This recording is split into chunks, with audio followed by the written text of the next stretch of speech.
Hello guys, welcome to Bald Voldemort. Today we have an incredible story for you. What if Harry had Wolverine's healing factor and every curse made his magical core stronger? If you enjoy the video, please like and subscribe. Let's get into it. Chapter 1. Skin like stone. The summer Harry Potter turned 10, Vernon Dursley made the mistake of locking him in the cupboard under the stairs for 4 days without food or water. He did it because Harry had accidentally turned Dudley's hair blue at school, a vivid electric blue that matched the crayon Dudley had been grinding into Harry's homework at the time. The teachers had been baffled. Dudley had been furious. Vernon had gone a very interesting shade of puce and driven home in absolute silence, which was somehow worse than the shouting. The cupboard door had clicked shut. The lock had turned. 4 days later, Vernon had opened it expecting, Harry wasn't sure what, tears maybe begging. What he got was Harry Potter sitting cross-legged in the dark, calm as a stone, eyes adjusted to the blackness, looking up at his uncle with an expression that Vernon would later describe to Petunia in a low and slightly shaken voice as unsettling. Harry hadn't been hungry, not really. He'd been thirsty around day 2, but the thirst had faded. His body had simply handled it the way it always handled things. He'd had plenty of time to think about that over the years. The way the bruises faded overnight instead of lingering for weeks like Dudley's did when he scraped his knee. The way the cut from Vernon's belt, from when Harry was 7 and had broken a plate, had closed up completely in a matter of hours, leaving no scar. The way he could fall from the oak tree at the back of the garden, the one Dudley had pushed him out of when he was 8, hit the ground hard enough to crack a rib and walk back inside for dinner feeling mostly fine. He'd stopped mentioning it. Petunia's face did something horrible whenever Harry healed too fast, something between relief and revulsion, like she was watching an insect survive being stepped on. Vernon's reaction was simpler. He hit harder next time, as though Harry's resilience was a personal insult. So Harry stopped showing it. He learned to fake the limp, to keep the bruises for a day or two before letting them fade, to wince at the right moments. Not out of fear, he'd established fairly young that fear wasn't something he felt the way other people seemed to, but out of strategy. You didn't show all your cards. You kept the most important ones close to your chest and you waited. He'd been waiting a long time. The letter came on a Tuesday. Harry was on the roof of the shed. He discovered early on that Dudley never climbed things, a fact that made rooftops and high branches the most peaceful real estate in Surrey. Eating an apple he'd traded for at school 2 of his answers on a maths quiz for one slightly bruised Granny Smith, which was frankly a good deal for both parties, when he heard Vernon start shouting downstairs. He ate the rest of the apple in 3 bites, dropped to the ground, and walked in through the back door. Vernon was standing in the hallway with an envelope in one hand and his face in the other. Not literally, his face was still attached, but he had that look he got sometimes where he seemed to be trying to physically hold himself together. Petunia was in the kitchen doorway. She'd gone the color of old milk. On the kitchen table there were 11 more envelopes. Identical yellowed parchment, green ink. His name and address written in a looping, confident hand, right down to the smallest bedroom, 4 Privet Drive, which Harry noted was at least accurate since they'd moved him out of the cupboard last year after a particularly bad incident involving a teacher who'd called child services. "What are those?" Harry said. "Nothing," Vernon said, which was clearly wrong given that he looked like he was considering whether combustion was an option. Harry walked past him, picked up one of the envelopes and turned it over. A wax seal on the back, a lion, an eagle, a badger, a snake, and a large letter H. Mr. H. Potter, it read. The smallest bedroom. He opened it. He read it twice. Not because he didn't understand it the first time, he understood it perfectly, but because it was the kind of thing that deserved a second read. A school, a magic school. His parents hadn't died in a car crash. They'd been murdered by someone with a wand. He set the letter down on the table with the careful precision of someone who is experiencing something very large and choosing to process it at a reasonable pace. "You knew," he said. Petunia made a sound like a small animal. "You knew about this, about all of it, about my parents." "Boy," Vernon started. "Don't," Harry said. His voice was very quiet. Not angry, he wasn't angry exactly. What he felt was something more like the sensation of a puzzle piece clicking into a picture you'd been staring at for years. "Don't call me boy, don't lie to me, and don't," he added, glancing at Vernon's hand which had shifted toward his belt, "do that." Something in his expression stopped Vernon. He couldn't have explained what. Harry wasn't threatening, he was just looking at him, the way you looked at something that couldn't hurt you. Vernon's hand moved away from his belt. "I'll need money," Harry said pleasantly. "For supplies, it says so in the letter." The silence stretched for a long, spectacular moment. There may be some from your parents." Petunia's voice was barely a whisper. "Gringotts, the bank in London." "Great," Harry said. He folded the letter neatly and put it in his pocket. "We'll go Saturday." He went back up to his room. Behind him, he heard Vernon let out a breath like a man who just barely avoided stepping on a landmine and wasn't quite sure how. Gringotts smelled like stone and old metal and something else, something that hummed very faintly at the back of Harry's awareness, the same way his own magic hummed when he used it accidentally. Like recognizing a language you'd heard in dreams. The goblin behind the counter was named Griffook, according to the small placard, and he looked at Harry with the flat assessment of someone who made a profession of measuring exactly how much things were worth.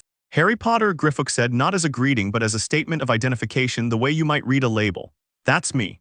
"Vault key." Harry didn't have a vault key. Petunia had handed him the one from a box at the back of her wardrobe with the energy of someone disposing of evidence, but he had something else.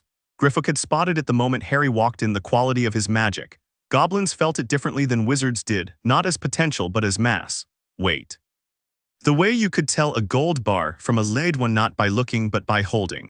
Griffook was very still in the way that goblins got when they encountered something they wanted to evaluate carefully before reacting. The vault visit was brief. Harry took enough gold to cover a year's worth of supplies without being excessive, because he had no frame of reference for excessive yet and defaulted to reasonable. He rode the cart through the tunnels and felt the rushing air and the deep stone all around him and thought, this is real, all of it. Real. He bought his books first.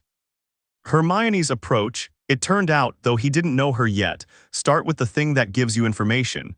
Because information is the foundation everything else is built on. He stacked 7 years' worth of textbooks, just the first year's for now, but he talked the shop assistant into pointing out the others and paid for them and carried the heavy bag without complaint. He bought a wand last. Ollivander's shop was narrow and dusty and had the quality of somewhere that had been settled for so long it had developed its own gravity. The walls were floor-to-ceiling boxes. The air smelled like cedar and something electric. The man who appeared from between the shelves was white-haired and moon-eyed, and moved with the particular quietness of someone who had been listening to Wands whisper for 70 years. He looked at Harry the way Griffook had, that measuring, careful stillness. "Harry Potter," he said, and his voice had a different weight to it than Griffook's, something closer to awe, something closer to apprehension. "Mr. Ollivander. Yes, I wondered when I'd see you." He came forward and tilted his head slightly to the right, examining Harry with those pale eyes.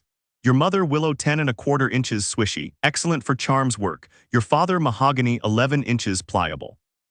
Wonderful for transfiguration." A pause, and then there was the wand that, well, yes, let's see. He began the fitting. The first 7 wands sparked or did nothing or went through the motions politely without committing. The 8th, birch, 8 inches, cracked down the middle when Harry picked it up, which made Ollivander hiss softly and vanish back between the shelves. The 9th produced a glow when Harry touched it that intensified at an alarming rate until Ollivander took it back quickly and set it on the counter and looked at it as though it had said something unexpected. "Interesting," he murmured. "Very interesting. You're absorbing the resonance, not simply matching it." Harry looked at the glowing wand. "Is that bad? It's unprecedented in my experience." Ollivander went very still. Would you permit me to attempt a diagnostic charm? On your core, not your wand." Harry shrugged. "Sure." Ollivander lifted his own wand, elder Harry would later learn, 11 inches hair of a thistral, and murmured something soft and precise. The result was not dramatic. There was no flash of light or crack of thunder, but Ollivander went pale in a way that started at his collar and worked upward, and his hand, when he lowered his wand, was not entirely steady. "Your magical core," he said slowly, "has the density of someone who has survived approximately." He stopped. Started again. "How old are you?" 10, 11 in July. "How many times have you been, that is to say, have you experienced magical attacks or significant dark magical exposure?" Harry thought about the summer he was 6 when something had come through the wards on the house. He hadn't known that's what it was at the time, only that he'd felt very cold for 2 days and then very warm like burning off a fever. He thought about the incident with Mrs. Figg's garden gnomes, which had turned out not to be garden gnomes when he was 8. He thought about the smaller things, the accidental magic flaring up and the way it sometimes backlashed from other sources and fed back into him like water running into a drain. "A few times," he said. Ollivander looked at him for a long moment. Then he went back between the shelves and was gone for 5 full minutes, which was the longest he'd been gone yet. He came back with a box that he handled with both hands, set on the counter, and opened with the reverence of someone unwrapping something that might wake up. The wand inside was 11 inches. Holly. The wood had a warm, reddish grain to it, burnished at the handle. The core, Ollivander said almost to himself, was a phoenix feather from a phoenix named Fawkes, belonging to Albus Dumbledore, and this wand was the brother of the one that had given Harry his scar. Harry picked it up.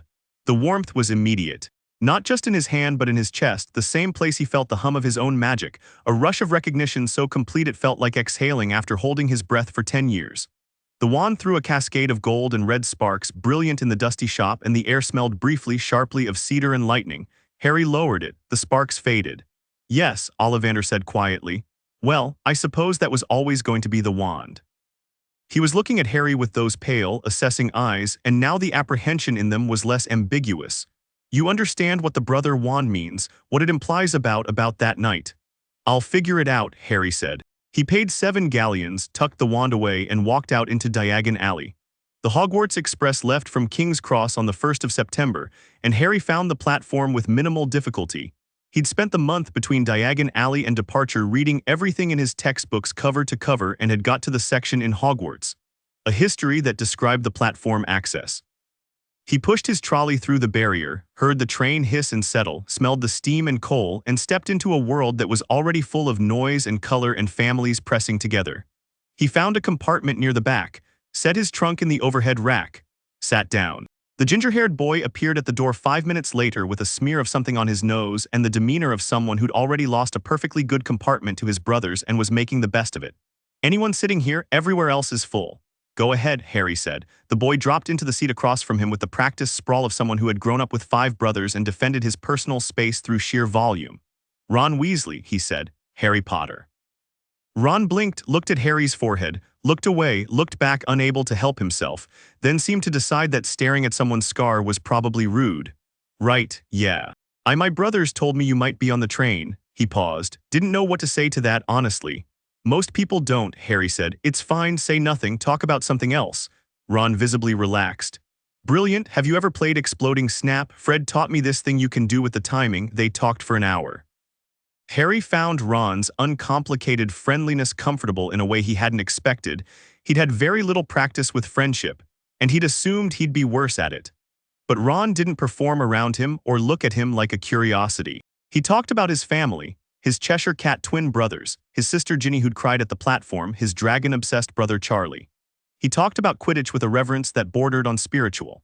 He ate half his own weight in sweets from the trolley and offered Harry half of those, and when Harry said he'd never had Bertie Bott's every flavor beans before, Ron looked at him the way you look at someone who has lived their life without experiencing a fundamental joy. We're fixing that right now, Ron said, and handed him the bag. The girl appeared at the compartment door somewhere past the 2nd hour.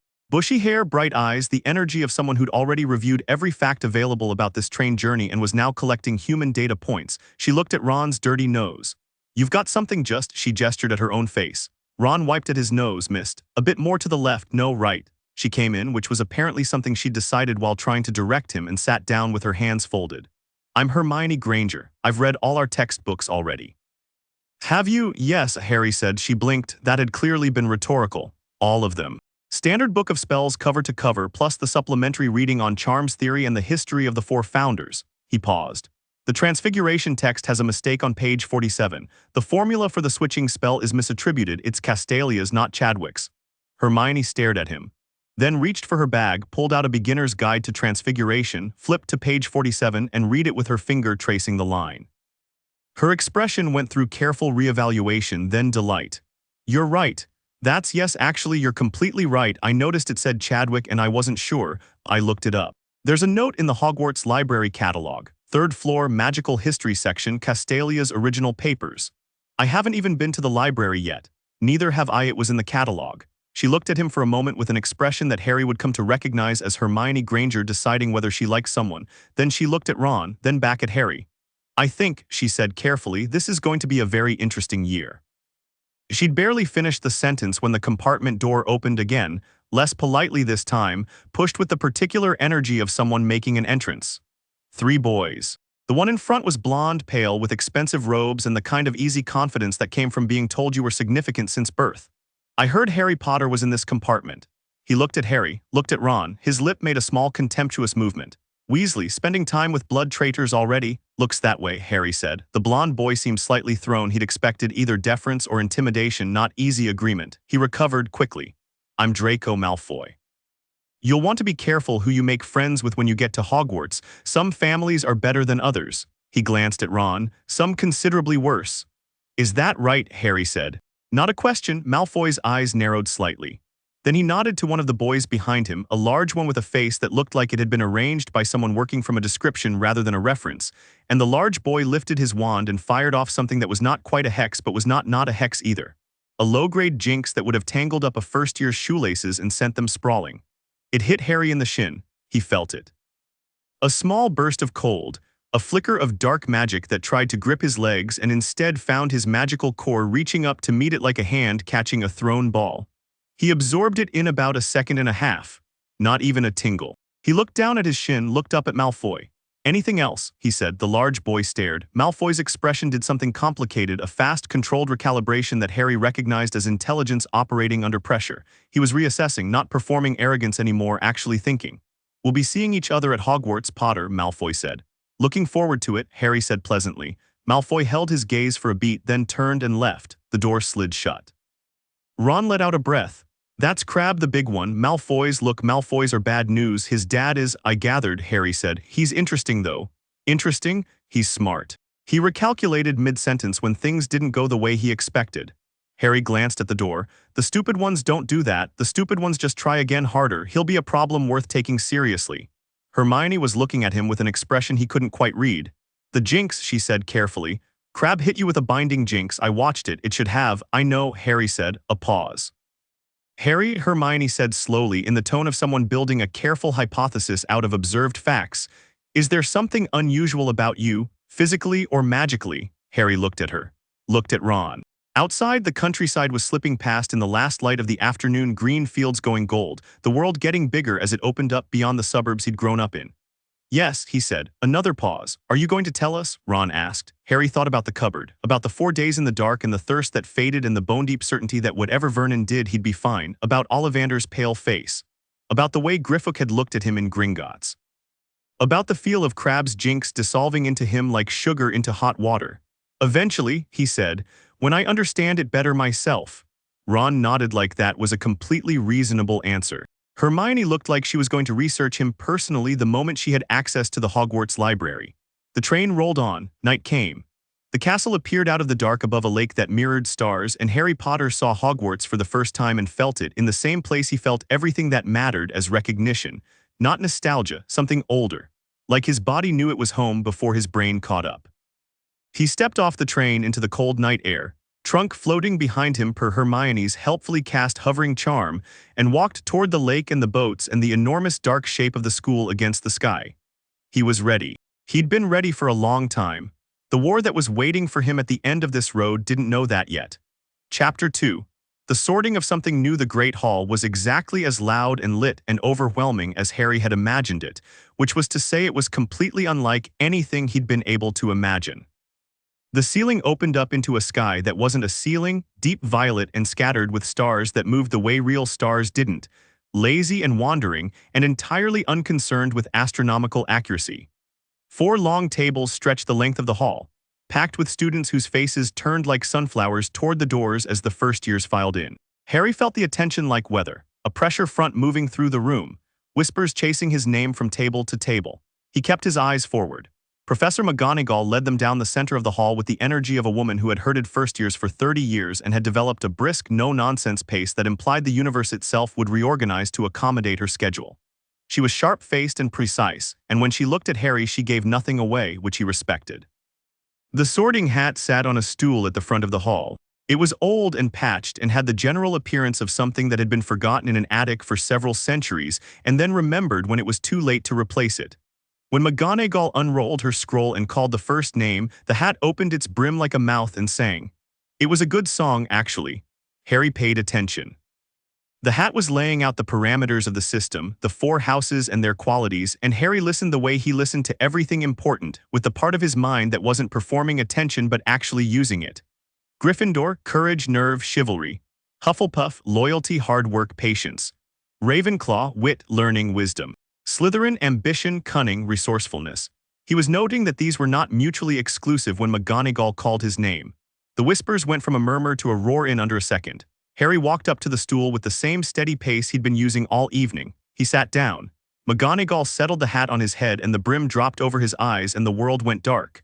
Then a voice spoke inside his head. Not like a voice in a dream or a stray thought, a real, settled, ancient voice, dry as old paper, with the quality of something that had been observing human minds since before most current magical institutions existed. Well, it said, "This is something." Harry waited. "I've sorted 11,247 students," the hat said, with the particular satisfaction of someone citing a statistic they're proud of. "In 1,000 years I have never encountered. What exactly would you call this?" "I wouldn't call it anything yet," Harry thought back, still working it out, honest. The hat seemed to find this pleasing. "You have a core like, I want to say a forge, but that's imprecise. Like something that eats fire and becomes hotter for it. I can feel 3 separate magical residues in there that don't belong to you, absorbed and converted, and something underneath them that is entirely your own." A pause. "Were you aware you've been doing wandless absorption since you were approximately 4 years old?" "I knew something was happening. Didn't have a word for it." "You have a word for it now. I assume you've been reading, cover to cover." "Of course you have." Something in the hat's voice shifted, something that might have been amusement if hats experienced amusement. "Now, where to put you, that's the question. You do well in Ravenclaw. You think the way Ravenclaws think, information first, strategy second, action third. But you have the nerve for Gryffindor, and more than that, you have the particular quality that Godric valued above all the others. Not just bravery. The specific inability to be intimidated by anything above your current weight class."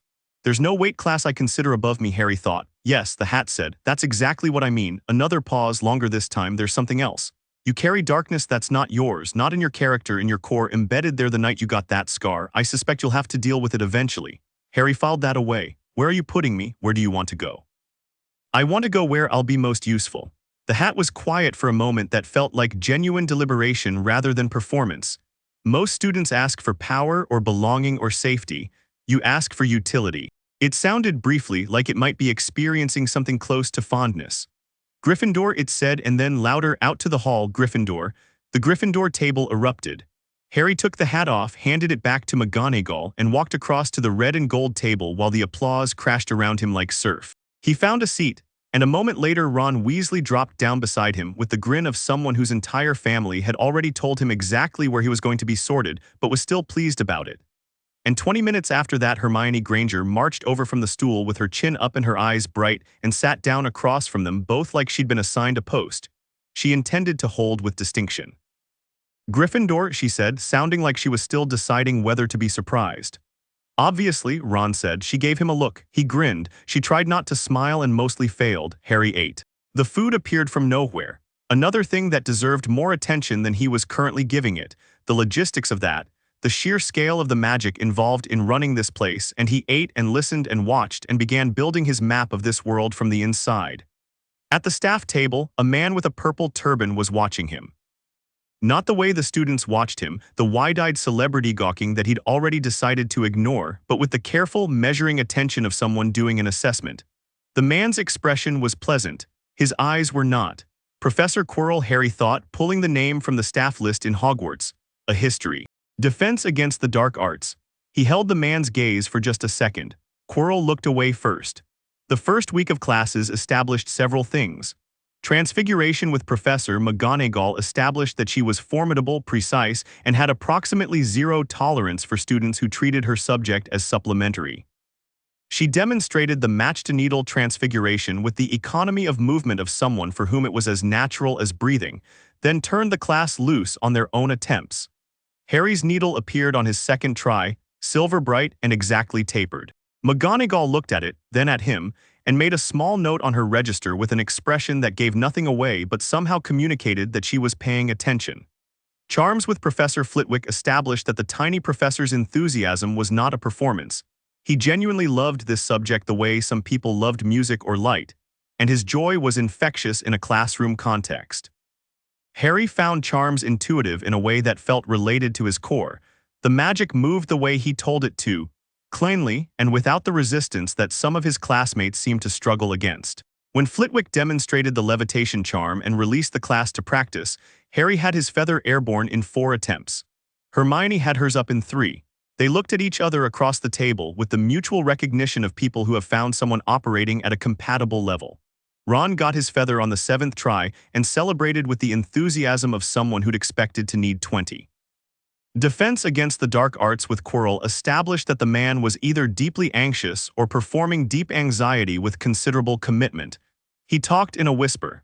He stuttered over theory. He kept his back to the class for long stretches, supposedly consulting his notes. Harry sat in the second row and watched him with steady, patient attention, the way you watch something that wanted you to look away. On Thursday of the first week, a misfired charm spell from Seamus Finnegan caught Harry in the side of the neck. It was a stinging hex. Seamus had been attempting a variant of the levitation charm he'd read about in his brother's old notes, which had already been a questionable decision, and the result was a burst of sharp, bright magic that went sideways off his wand and connected squarely with Harry's throat. It stung. Harry had to give it that. A fierce electric sting that ran from the contact point down through his shoulder. Then his core reached up, ate it in about 2 seconds and settled. He touched his neck, no mark, no lingering discomfort. Flitwick had half risen from his desk. "Mr. Potter, are you fine?" Harry said. Seamus was pale. "Harry, I'm sorry, I didn't mean, it's all right, didn't hurt much." He went back to his feather. Flitwick watched him for a moment longer than was strictly necessary. Made a small note in his register. Harry caught the gesture from the corner of his eye and said nothing. Hermione, sitting beside him, leaned over very slightly. "That should have raised a welt," she said, at a volume precisely calibrated for only him to hear. "I know," he said at the same volume, "you absorbed it. Seems like." She looked at her own notes for a moment, then at her feather, then back at her notes. "I'd like to talk to you about that properly sometime," she said, "if you'd allow it." "I thought you might," Harry said. "Yes, but not here." She nodded and went back to her work with the focused patience of someone who had just added an item to a list she was very serious about completing. The dungeons were cold in a particular way that had nothing to do with temperature and everything to do with the way Snape occupied them. He was tall, black-robed, with the kind of stillness that came from enormous self-control, and his voice was a precision instrument that he used without raising it, which was considerably more effective. He moved through the dungeon classroom like he'd invented the space. He took attendance in silence, looking at each student as he called their name. When he reached Harry's name, he paused, not long, just a beat, and said, "Ah yes, Harry Potter." He let the name sit there. Our new celebrity. "Good morning, Professor," Harry said. Snape's eyes narrowed very slightly. He'd been expecting something, uncertainty maybe, the flinch of someone who'd been identified as a target. He got steady brown-green eyes and a polite tone and absolutely nothing to work with. He moved on.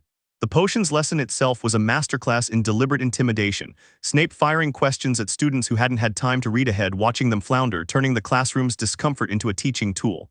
He reached Harry midway through the questioning round. "Potter, what would I get if I added powdered root of asphodel to an infusion of wormhood?" "Draught of living death," Harry said. "One of the most powerful sleeping potions known.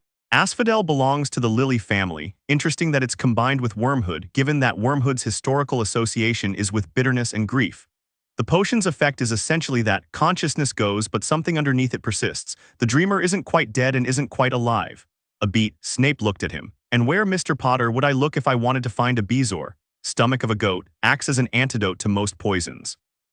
It's mentioned in 1,000 magical herbs and fungi as well as the standard potions text. Though the mechanism isn't explained in either, it's actually a binding agent for complex magical toxins, not a simple counter. The details are in Jigger's advanced chemistry notes from 1842, which are in the restricted section." Another beat. The class was very quiet. "And what is the difference?" Snape said, with a deliberateness that suggested he was genuinely curious whether this particular well had a bottom, "between monkshood and wolfsbane." "Same plant, different names, also known as aconite." It's notable that all three names show up in separate British folk traditions. Monkshood from the flower shape, wolfsbane from the protective use in old werewolf mythology, aconite from the Latin. The potion applications are notably different depending on which tradition you're working in, which has caused historical confusion in standardization. The current curriculum uses aconite for the sake of precision. Snape was still for a moment that might have been 2 seconds or 10. "It seems," he said finally, "that fame is not entirely a substitute for preparation in some cases." He turned away. 10 points to Gryffindor. It wasn't warm, but it wasn't nothing either. Ron leaned over under the cover of getting his ingredients out and whispered, "How did you know all that?" "Read the books," Harry said. "I have a book." "Did you read the footnotes?" Ron stared at him. "There are footnotes." Friday of the second week, Harry found the library. Not found it, he'd known where it was since he'd read the Hogwarts, a history floor plan. But he found the quality of it, the particular light that came through high windows and landed at angles on old pages, the smell of paper and preservation charms and dust that was itself a kind of history, the feeling of being in a room that was denser than other rooms, weighted down with accumulated information. Madam Pince watched him sign in with the vigilant attention of someone who had seen students do things to books that she was still not over. He took a table in the back and spread out his charms notes and thought about what the sorting hat had told him. Something embedded in your core, something dark, something not his. He thought about the night he couldn't remember, the green light, the story everyone seemed to know except him. The scar on his forehead gave a faint, low pulse, not pain, more like a bruise being pressed, and he touched it absently and thought about what Ollivander had said about his brother Wand and what Griffith's expression had meant, and what exactly a killing curse did when it met something that didn't die. You're going to destroy that quill if you keep holding it that tight. He looked up. Hermione was standing across the table with 3 books and the expression of someone who had come prepared for a conversation they'd been thinking about for days. She sat down without being invited, which he found he didn't mind. I've been researching, she said. The healing factor, that's not the right term, it's a Muggle concept, but it's the most accurate shorthand I have so far. What you have is closer to what the texts call thaumic regeneration, but that's a hereditary condition and there's no record of it in the Potter line, so either it's a mutation or… She opened one of her books to a page marked with 3 different bookmarks. Or it's a response to magical trauma. Early childhood exposure to very high-level dark magic in a subject with a naturally high magical density can theoretically trigger a kind of accelerated core development. The core begins treating magical attack as stimulus rather than damage. She set the book in front of him. The passage she'd marked was dense with technical language and Latin annotations, but the core argument was clear. You think the night Voldemort attacked me, Harry said. I think the killing curse hit you and your core absorbed it, the way you absorb everything else. And it's been doing it ever since, building on that initial event. She paused.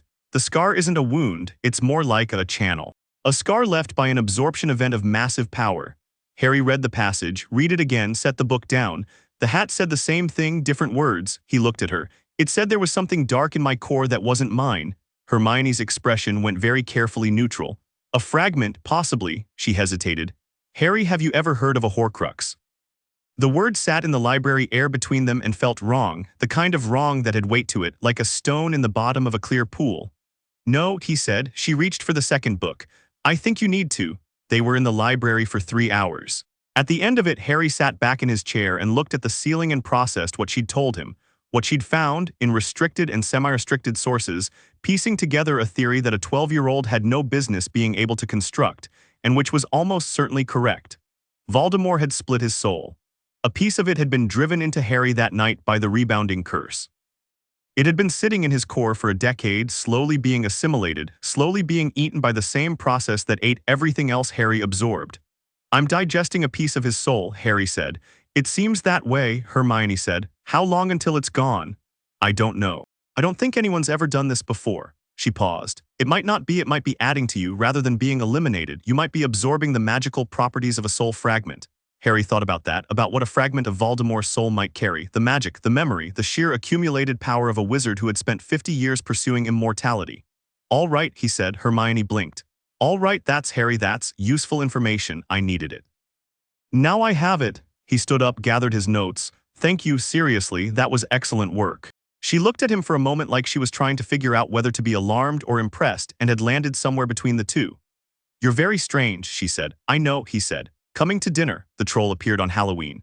Harry was not in the bathroom when Hermione went there. He was in the corridor on the 3rd floor. He'd wanted to look at something when the smell hit him, a deep, ground-level stench of something ancient and large that hadn't encountered soap in living memory. He heard the scream first, then the crash of something enormous against stone. He ran. The girls' bathroom on the 2nd floor was a disaster already by the time he got there. One of the stalls was rubble, the mirrors were shattered, and a 12-foot mountain troll stood in the wreckage with its club raised over Hermione Granger, who was backed into a corner and not screaming anymore, which was worse, her hands up in her face, the particular white of pure, focused terror. Ron burst through the door behind Harry. Wingardium Leviosa. He'd been thinking the whole run, which Harry respected, and his wand came up and the club jerked out of the troll's grip and hung in the air. The troll looked up at its floating club with the confused resentment of something that had never encountered this particular category of problem. It reached for the club. Ron jerked it sideways. The troll lurched. Harry had already closed the distance. He was not thinking about strategy.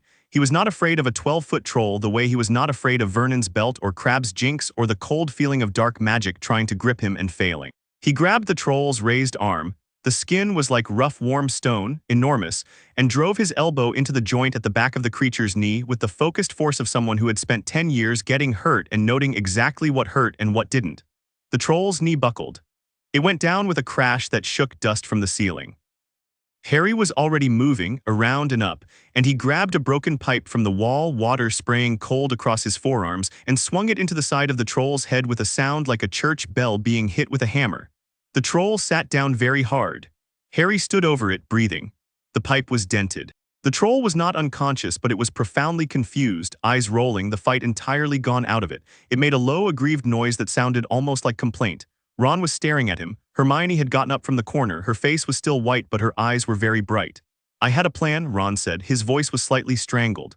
"Your plan was good," Harry said, setting the pipe down. "Keep his attention up, take his mobility down, classic." "I right, yes." "That's," Ron looked at the troll. "It's not dead, is it?" "Just confused," Harry said. "We should probably go before it works out what happened." McGonagall, Snape, and Quirrell arrived at the door together. They took in the scene, one dazed troll, one perfectly calm Harry Potter, one speechless Ron Weasley, and one Hermione Granger who was in the process of deciding what to say. "He was brilliant," Hermione said, pointing at Ron. "He levitated the club. I'd have been crushed without it. It wasn't even a lie, it was just selective." Harry kept his face neutral. Quirrell stood slightly apart from the other two, and Harry watched him without appearing to. The man's expression was composed, relief mostly, the appropriate performance of it, but underneath it, just barely legible, was something that had the quality of reassessment. The man knew. Not everything, maybe. But he'd seen Harry cross a room to fight a mountain troll without hesitating, and he'd seen what the fight looked like when it was over, and he was recalculating something. Good, Harry thought, recalculate. The weeks after Halloween settled into a rhythm. Classes, library, meals, Quidditch practice. Oliver Wood had recruited Harry as seeker with the barely contained desperation of a man who had been staring at the Quidditch Cup for 3 years and could finally see it. An evening spent in Gryffindor Tower with Ron and Hermione and the slowly expanding circle of people who drifted naturally into their orbit. Neville Longbottom was one of them. He sat near them at meals and said almost nothing for 2 weeks, occupying the particular silence of someone who'd learned that speaking up usually ended badly. Harry noticed. He noticed things. One evening Neville dropped his potions homework on the common room floor and looked at the mess it made. 6 inches of parchment and an ink pot overturned, with an expression of such total, tired defeat that Harry, without making a production of it, reached down and helped him collect it, performed a quick drying charm on the ink-soaked corner. "What's going wrong with it?" Harry said. Neville blinked. "What? Your potions essay? What's the part you're stuck on?" Neville's mouth opened. Closed. He seemed to be waiting for the punchline. "The stabilizing agent for the forgetfulness potion. I keep the ratios don't make sense to me and Professor Snape is. Snape's harder on you than on most people," Harry said. "I've noticed it's not about your ability." He pulled out his own notes. "Sit down. The ratio issue is a textbook error. The printed formula assumes you're using fresh lavender, but they mean dried. Fresh adds too much moisture and destabilizes the base. If you adjust for dried weight, the ratios resolve." Neville sat down very slowly, like someone who'd been expecting a trap and was still not sure it wasn't there. He looked at Harry's notes. Then he began to write. An hour later, he had a complete essay. He looked at it for a long moment. "Thank you," he said. "You're not bad at this," Harry told him. "You're bad at Snape, different problem." Something in Neville's expression shifted, small, private, but real. He put his essay in his bag with the careful pride of someone putting something good away. Hermione watched this from across the room over the top of her book, said nothing. But when Harry glanced over, she gave him the small, quiet nod of someone confirming a diagnosis. He was building something here, in these rooms and corridors and classrooms. He wasn't sure yet what shape it would take, but he could feel it the way he felt everything that mattered in the same place where his core sat, warm and growing, eating magic and converting it to power. Something was coming together. The war at the end of the road was still there. He hadn't forgotten. But right now, he had a potions essay to review, a Quidditch practice at dawn, and a defense professor whose next move he was watching with the patient attention of a hunter who'd already identified his quarry and was simply waiting for the right moment. He could wait. He was very good at waiting. Chapter 3, Fire and Absorption. The Quidditch pitch at dawn was Harry's favorite place in the castle. Not because of the quiet, though the quiet helped. The grounds were still in gray before breakfast, the lake a flat mirror, the castle's windows dark. Not because of the cold, though the cold was good too, the kind that sharpened everything. It was because 100 feet up on a broomstick, with the wind working against him and the snitch somewhere in that pale sky, Harry's mind went completely silent for the first time all day. He was up at 6 every morning. Oliver Wood had discovered this accidentally, running into Harry in the changing rooms at 6:30, fully dressed, broom in hand, and had briefly experienced what appeared to be a religious event before recovering enough to start talking about formations. Harry flew. He'd found almost immediately that the broom responded to him the way his wand did. Not as a tool but as an extension, something that recognized the quality of his magic and matched it. He could take the nimbus through maneuvers that had Oliver standing on the ground with his clipboard forgotten in his hands, watching with his mouth slightly open. The snitch was where the real work was. It moved like a thought, random, instant, capable of dropping speed from 60 miles an hour to a dead stop without warning. Harry tracked it with the same patient, total attention he used for everything important. He wasn't faster than it. He didn't need to be. He needed to know where it was going, and that was a different problem entirely. He caught it 14 times before breakfast on the Tuesday before the first match. Wood jogged across the pitch to him when he landed, slightly out of breath and vibrating with suppressed emotion. "Harry," he said very seriously, "I need you to understand that I have been waiting 3 years for a seeker who doesn't actively make me want to cry." "I'll do my best," Harry said. "You'll do more than your best, you'll win, Oliver." Harry handed him the snitch which had gone still in his palm. "I'll win, I know, let's go eat." Wood looked at the snitch, at Harry. "Right," he said with the dazed happiness of a man whose prayers had been unexpectedly answered. "Yes, breakfast."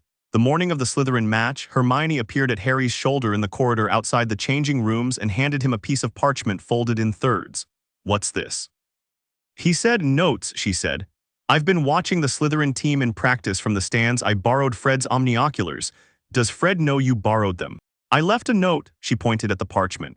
"Flint drifts left when he's anticipating a bludger from the right. Their keeper closes high and late, and their seeker Higgs is fast but he chases rather than predicts. He'll follow the snitch's momentum rather than anticipating its direction changes." Harry unfolded the parchment, read it, looked at her. "This is good," he said. "I know," she said. "Win quickly, I have an essay due Monday." He won in 11 minutes.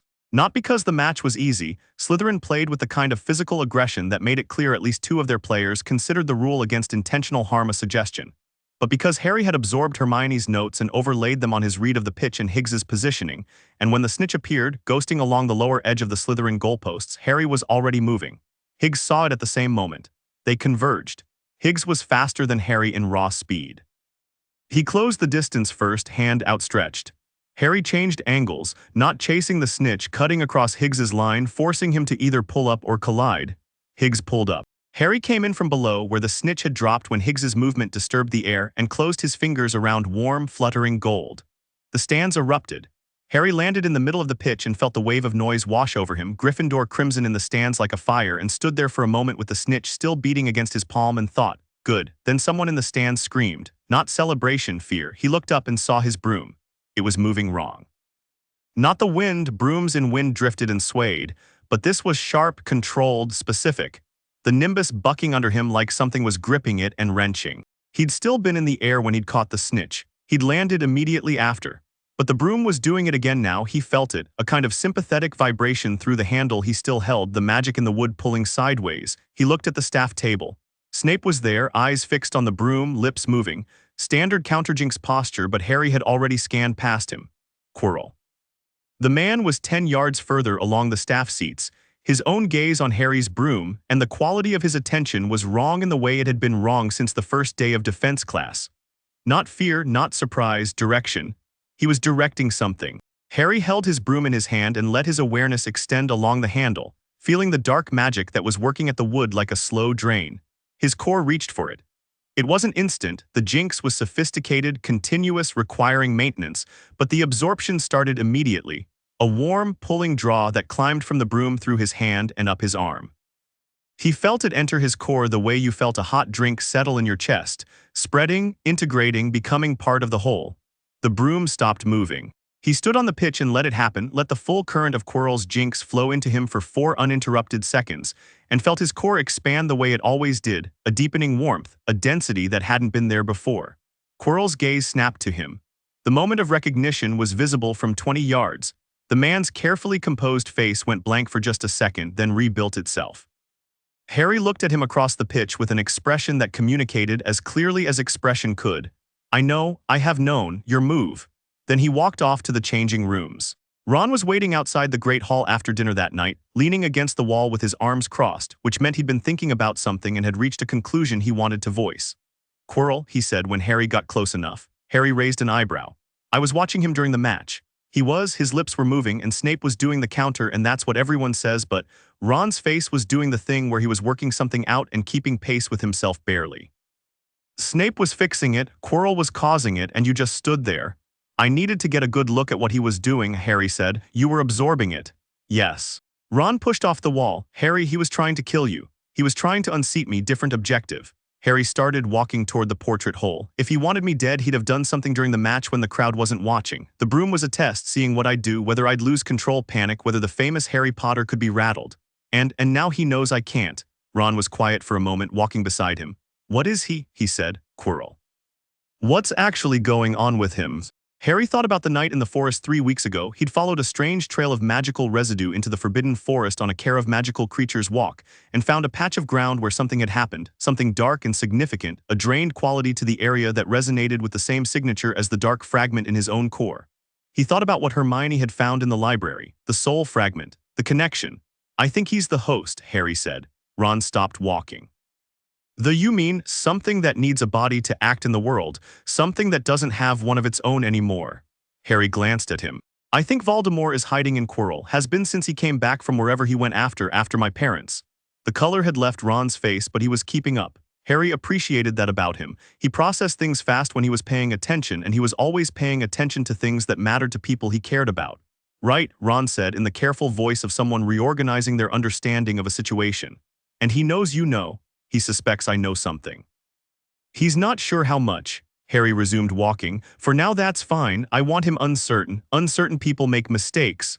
Ron was quiet until they reached the fat lady's portrait. Then you're 10 years old, he said.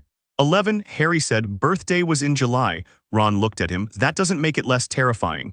Good, Harry said. Hold on to that, it means you're paying attention. The Forbidden Forest happened on a Thursday. It was a detention. Harry and Neville and Draco Malfoy and Hermione had all landed in it through a set of circumstances that were collectively Draco's fault. He'd challenged Harry to a midnight duel that he'd then reported to Filch. A plan that had somehow resulted in Draco himself getting caught, and here they were, in the dark trees at the edge of the castle grounds with Hagrid. Hagrid was enormous and kind and treated every creature in the forest with the specific gentleness of someone who had learned that things got frightened when handled wrong. Harry liked him immediately and completely. He'd been moving around the edges of liking Hagrid for months. The man had been the one to bring him to the Dursleys, had been in and out of Dumbledore's orbit his whole life, had clearly been fond of his parents, and meeting him in person confirmed it. They were looking for a wounded unicorn. Something had been attacking them, 2 had been found dead in the past month, drained. Draco, assigned to Harry and Hermione's group, managed approximately 4 minutes of silence before he started complaining, which Harry had expected. What he hadn't expected was for Draco to genuinely jump at a shadow, a hard, physical flinch, hand going to his wand, and reveal briefly and completely without performance that he was actually frightened. Not of the dark, of what was in it. Harry filed that away. They found the unicorn in a clearing half a mile in.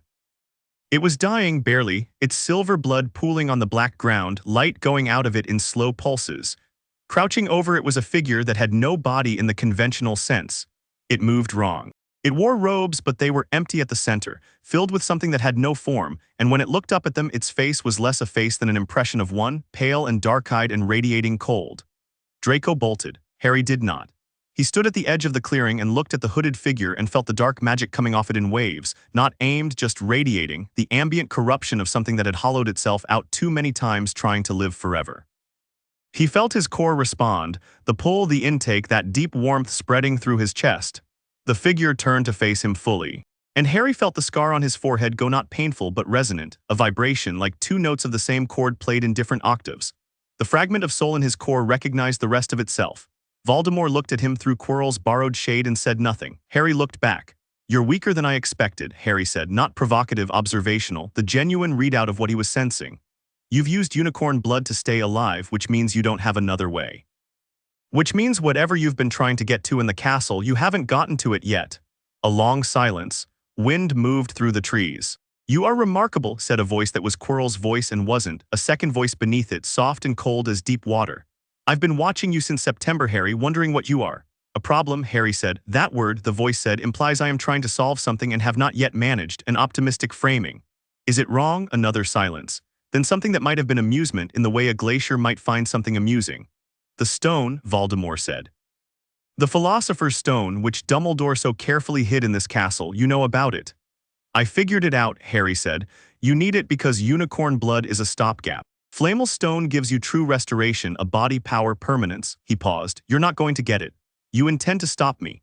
I intend to let you try, Harry said, and absorb whatever you throw at me the way I've been absorbing your magic all year. He watched the figure carefully. Every time you've reached for me through the scar, through Quirrell's jinx, you've made me stronger. You're aware of that now, aren't you?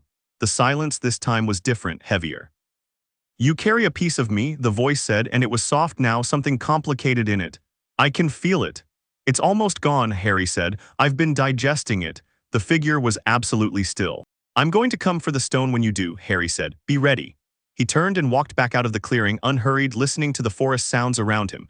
Behind him, nothing moved, nothing struck. He felt Voldemort's attention on his back like cold water, calculating, rebuilding some strategy from the foundation. Good, he thought, build your plans around me. Every plan you build around me is one that doesn't account for my friends. Hermione was waiting at the edge of the tree line, wand out, face white. Neville beside her with his own wand in a grip that suggested he'd been prepared to use it. Draco was further back, leaning against a tree and not leaning against it in the way that meant he'd just stopped running and was pretending he hadn't.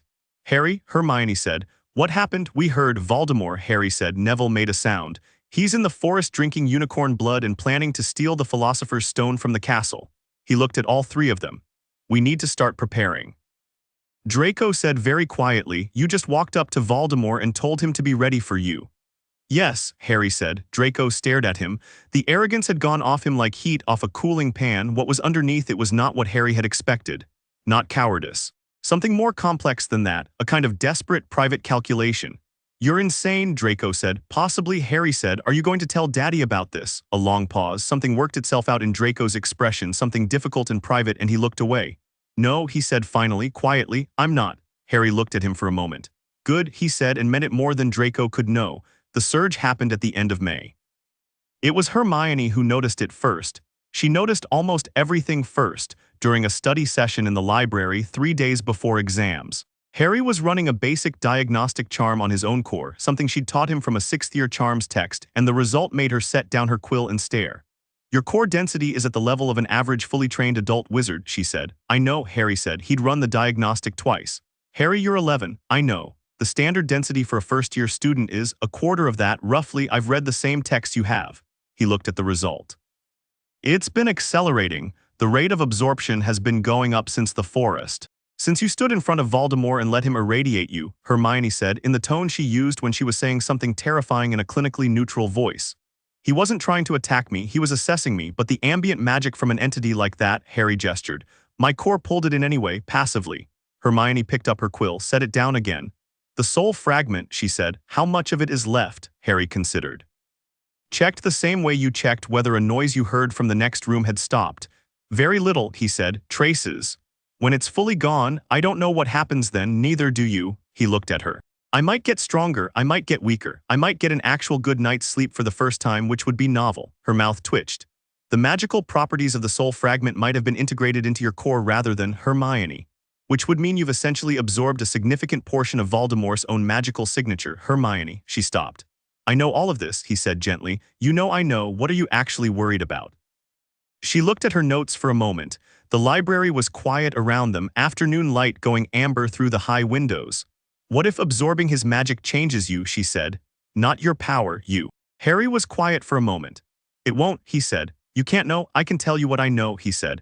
What I know is that I've been absorbing dark magic since before I could walk, and I'm the same person I was last year, last month, last week. It doesn't change who you are, it changes what you can do. He paused. Voldemort changed himself deliberately. He wanted to become something else. I don't. She looked at him, really looked the way she did when she was running the assessment.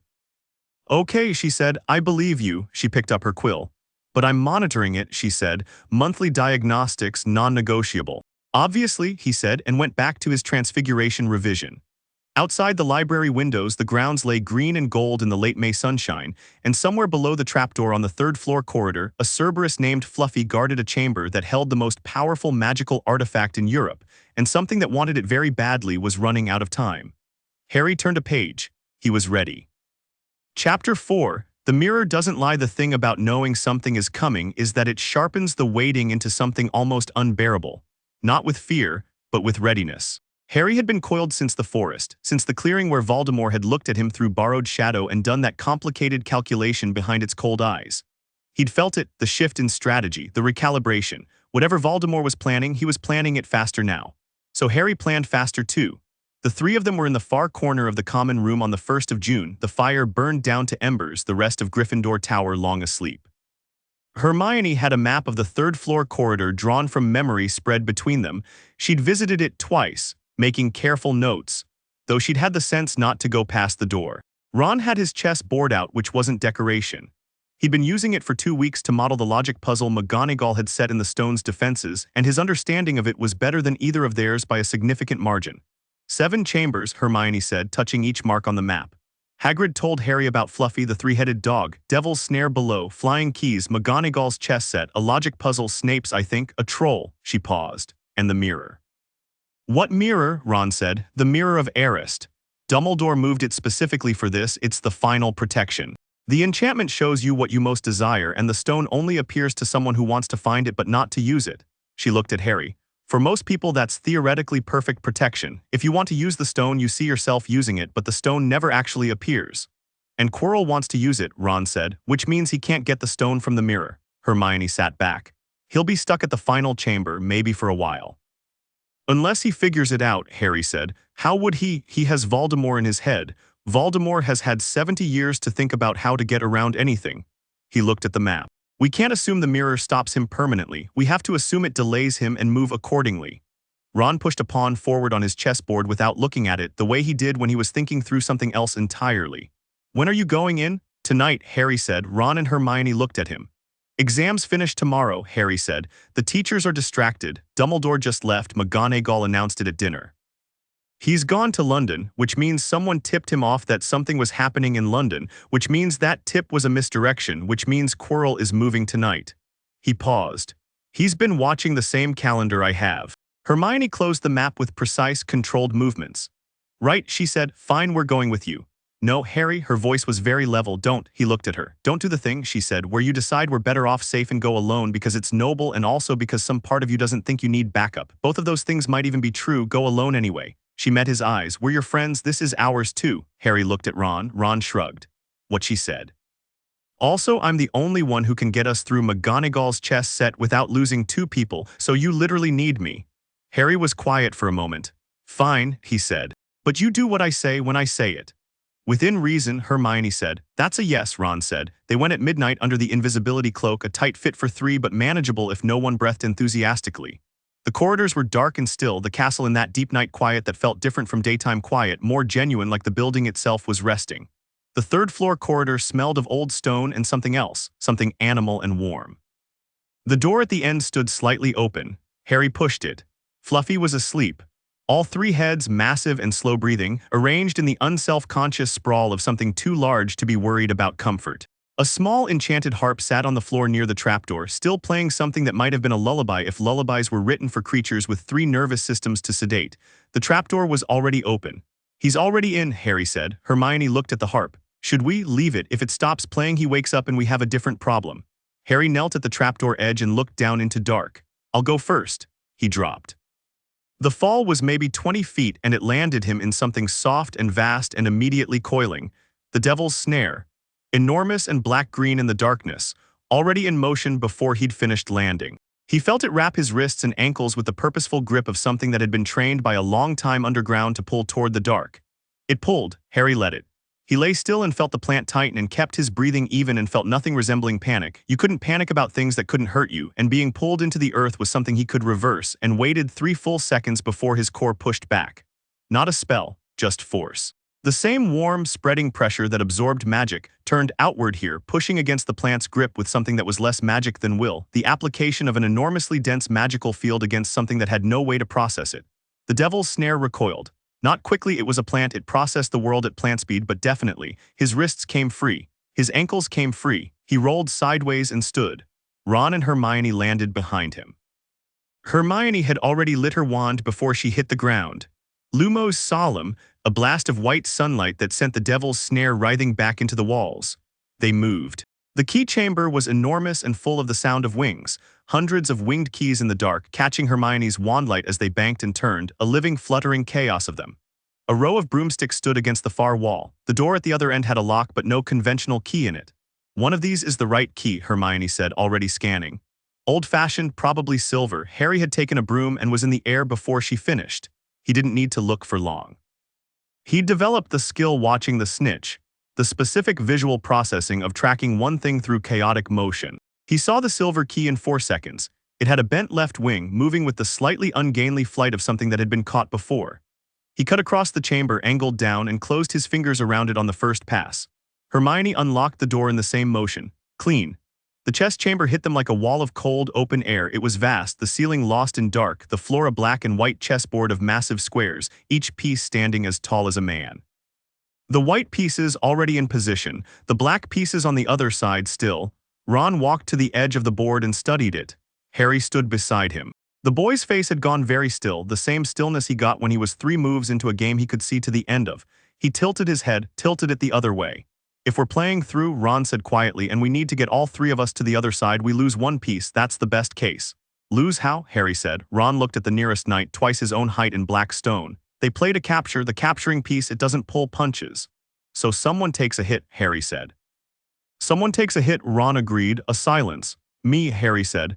Harry, I can take hits, Harry said simply. That's not modesty, it's logistics. Whatever the piece does to me, I'll walk away from it. The same isn't true for either of you. He looked at Ron. Put me where I need to be. Ron looked at him for a long moment, then back at the board, then he started pointing. Harry moved. He crossed the board in the role of a knight, that particular L-shaped illogic of the piece that made it the most dangerous thing on the board in the right hands, following Ron's quiet, rapid directions. Hermione went as bishop, moving with clean diagonal precision which suited her. Ron took a rook's position. The white pieces moved against them with grinding, considered violence. Stone hooves on stone floors, swords that left marks in the air. Harry watched their approach with interest. The pieces were, in their way, kind of extraordinary enchanted stone that played chess with genuine tactical understanding, and when the White Queen moved to take him, he stood his ground. She was 12 feet of animated marble with a sword that could split stone, and she hit him with the full weight of capture, a blow that would have killed a human player, had killed other pieces, sent Ron and Hermione simultaneously screaming Harry from their squares. It hurt. Well, he had to give it that. The strike had dark enchantment in it. The specific high-grade magic of something Dumbledore or McGonagall had warded into the pieces to make the game real, and the combination of physical impact and magical force was significant. He hit the floor of the board and felt 3 ribs crack, a familiar sensation, that grinding shift, and felt his core light up like a furnace, pulling the magical component of the strike in while his body began the fast, deep work of healing the physical damage. He was on his feet in 4 seconds. The White Queen stared at him. If a chess piece could look uncertain, this one was managing it. Harry picked up the sword she'd dropped and set it aside, which wasn't part of any rule he knew but seemed appropriate, and moved to the king's rank square. Ron's voice came across the board, slightly strangled. Checkmate. The white pieces froze. Harry looked back across the board. Ron was still standing in his square, face white, fists at his sides. Hermione had her hand over her mouth. I told you I'd walk away from it, Harry said. You were on the floor, and now I'm standing up. He gestured at the door. Come on. The troll was already unconscious in its chamber. Someone had got there before them, Quirrell moving through ahead, which meant Quirrell had come through here, which meant they were close. The logic puzzle was Snape's. A row of bottles, a riddle in verse, 2 doors, 1 forward, 1 back. Hermione solved it in 90 seconds. She stood up from the parchment with the riddle written out and pointed at a small bottle on the right side of the row. This one gets you forward. She pointed at the larger bottle in the center. This gets you back. She handed him the small bottle. Then she looked at him with the particular expression she'd been building toward since the common room, clear-eyed and frightened and entirely resolved. Harry, she said, there's only enough in that bottle for 1 person. He'd already worked that out. The one forward, he said, the one back gets 2 people to the other side. Which means, go back, he said, you and Ron, get a message to Dumbledore if you can. The fire call in McGonagall's office, Harry, Hermione. He put a hand on her shoulder. He was not good at this, at the emotional architecture of goodbye that wasn't quite goodbye, but he tried. I need you out here. Not because I'm protecting you, he held her gaze. Because I need someone who knows everything I know outside this room, communicating with people who can help when this is over. That's you. It has to be you. She looked at him for a long moment, her jaw was set. Come back, she said, it was not a request. I intend to, he said. He drank the potion, felt the cold move through him like winter water. The wall of black flame parted and Harry Potter walked through. The final chamber was different from the others. Not in scale, it was actually smaller, low-ceilinged, plain stone, torches in brackets. What made it different was the feeling of it. A quality of weight and significance that pressed down on the air, the way history pressed down on old places. At the far end of the room stood the mirror of Arist, tall and arched, gold-framed, its surface dark. And in front of it Quirinus Quirrell. He was talking to himself, which wasn't quite right, talking to his reflection, except his reflection wasn't showing him what was in the room. He was talking to something Harry couldn't see in a language that wasn't English, in a voice that kept shifting registers. Harry walked in. Quirrell turned. No stutter, no whisper. The performance he'd been running all year had no audience left. "I wondered," he said, "if you'd find a way through." "The potions puzzle was good," Harry said. "The chess set was better." He looked around the room. "You haven't gotten the stone." Quirrell's jaw tightened. "The mirror shows it to me, I can see it. But when I reach in, Dumbledore's enchantment," Harry said. "Want to use it, can't receive it, classic." He looked at the mirror. "What do you want me to do, Quirrell? You brought me in here for a reason." "I need you to look into the mirror," Quirrell said. Harry tilted his head. "He thinks," Quirrell said, and his voice dropped, the second register coming up beneath his own, "that you will receive the stone. That the enchantment will give it to you because your desire for it is pure, you want only to protect it." The not Quirrell voice was fully present now, silky and cold. "And then you will give it to me." "What makes you think I'd give it to you?" Harry said. "What makes you think," Voldemort's voice said through Quirrell's mouth, "that you have a choice?" Quirrell raised his wand and cast 6 consecutive curses in under 2 seconds, not misfires, not exploratory pokes, but genuine developed attack magic. A blasting hex, a bone-shattering curse, something dark purple and very fast that Harry didn't have a name for, a severing charm at throat height, a stunner, and a cruciatus. Harry absorbed 4 of them in real time, his core pulling them in with the by now familiar warmth, and dodged 2 on pure instinct. The severing charm took a notch out of his left ear that grew back in about 3 seconds, which he noted with interest, and the blasting hex threw him sideways into the stone wall hard enough to crack it. He hit the wall, felt his shoulder dislocate, felt it grind back into place as he pushed off the wall and came forward, not backward, not away from Quirrell but toward him, because backward was for people who needed distance and Harry didn't. His core was enormous now. The absorptions from the past year, Crabbe's jinx on the train, Quirrell's Quidditch curse, the residue from Voldemort in the forest, the Chess Queen's enchanted blow, all of it layered and integrated and alive. He'd been a forge in September, he was something more than that now. Quirrell cast again. Harry let it hit him and kept walking. "Stop," Quirrell said. There was alarm in his voice. "Stop, what do you think is happening?" Harry said. He was 5 feet away. "Every spell you put into me feeds me, every curse, every hex, every scrap of dark magic. I've been doing this since I was 4 years old." He stopped in front of Quirrell. "You've been my training exercise all year." Quirrell's wand came up, a full dark killing curse this time, the words forming on his lips, and Harry watched it with the detached calm of someone who'd spent considerable time thinking about exactly this moment. The green light formed, gathered, and fired. It hit Harry in the chest. For a fraction of a second there was nothing, a white absence, an absolute stop, and then the world crashed back in louder than before. Not pain. The opposite of pain, a vast, explosive expansion that started in his core and moved outward in every direction simultaneously. Like a furnace suddenly given air after being sealed. Every hair on his body stood up. The torches in the brackets flared white. He exhaled. The killing curse didn't work on Harry Potter. It never had. It hit his core and his core received it and pulled it in the way it pulled everything, but a killing curse was not a simple hex. It was pure magical death, the distillation of magical force applied to the end of life. When his core processed it, what came out the other side was something closer to creation than destruction. The inverse of what it had been. He felt it settle. He felt the last fragment of Voldemort's soul in his core, the final trace, the ghost of a ghost, catch fire in the surge and dissolve like tissue in a flame. Gone. "That's what happened when I was 1 year old," Harry said. "He tried to kill me then too. And my core did the same thing, just took 11 years to finish processing it." He looked at Quirrell. "You've been carrying him for nothing, he was never going to win this." Quirrell stumbled back. The voice in his head was screaming. Harry couldn't hear it but could feel it, the spike of dark energy radiating off the man, Voldemort's panic transmitted through the host. Quirrell's face was doing something terrible, tears on one side, the blank purposeful mask on the other, 2 things fighting for the same body. "He's going to leave you," Harry said, "not cruelly, he does that." "Don't," Quirrell said, and this was just Quirrell, the man, the actual man who'd made a terrible choice some years ago and paid for it every day since. "Don't." Harry reached out and put his hand on Quirrell's arm. The effect was instantaneous. The light that had been burning at the back of Quirrell's eyes, the cold, deliberate intelligence that was not Quirrell at all, extinguished. The soul fragment that had been living in him found contact with Harry's core and was pulled toward it the way all magical energy was pulled toward Harry's core. Irresistibly, hungrily, completely. Harry absorbed what remained of Voldemort's hold on Quirinus Quirrell in approximately 4 seconds. Quirrell crumpled, Harry caught him. The man was barely conscious, his eyes unfocused, the terrible dual quality gone, just Quirrell now, just a wizard who'd been hollowed out over a year of sharing his skull, and he looked up at Harry with an expression that was surprised at being surprised. He'd expected it to end differently, probably. "The stone," Harry said quietly, "I'm going to get it." He laid Quirrell gently on the floor and stood and turned to the mirror. He looked into it. His reflection looked back. Not older, not grander, just him. 11 years old, messy-haired, with his mother's eyes and his father's face. And in the reflection's hand, gleaming deep red with its own interior light, the Philosopher's Stone. He felt something press against his palm. He looked down. The stone sat in his hand, warm, small, heavier than it looked, pulsing with a slow and steady magical heartbeat that his core immediately began to catalog and assess with the particular interest of something that had been given a new book. He held it for a moment, looked at it. Then he tucked it into his pocket and sat down on the floor beside Quirrell and waited for Dumbledore to come. He didn't have to wait long. The black flame parted 15 minutes later and Albus Dumbledore stepped through. Hermione had got the fire call through then, or someone had. He was wearing midnight blue robes and had the look of someone who'd crossed significant distance very quickly and was managing not to show the effort.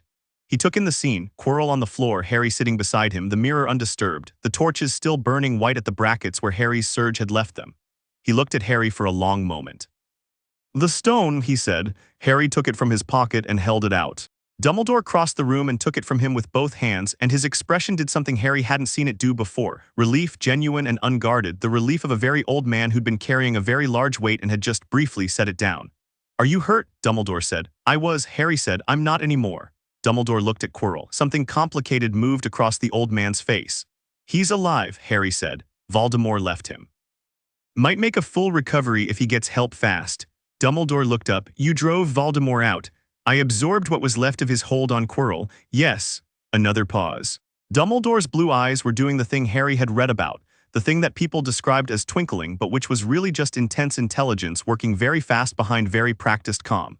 "Harry," Dumbledore said slowly and carefully, "what you've done tonight worked," Harry said. "Sir." He stood up. His ribs had finished knitting somewhere in the last 15 minutes and his shoulder was perfect and his ear had fully regenerated.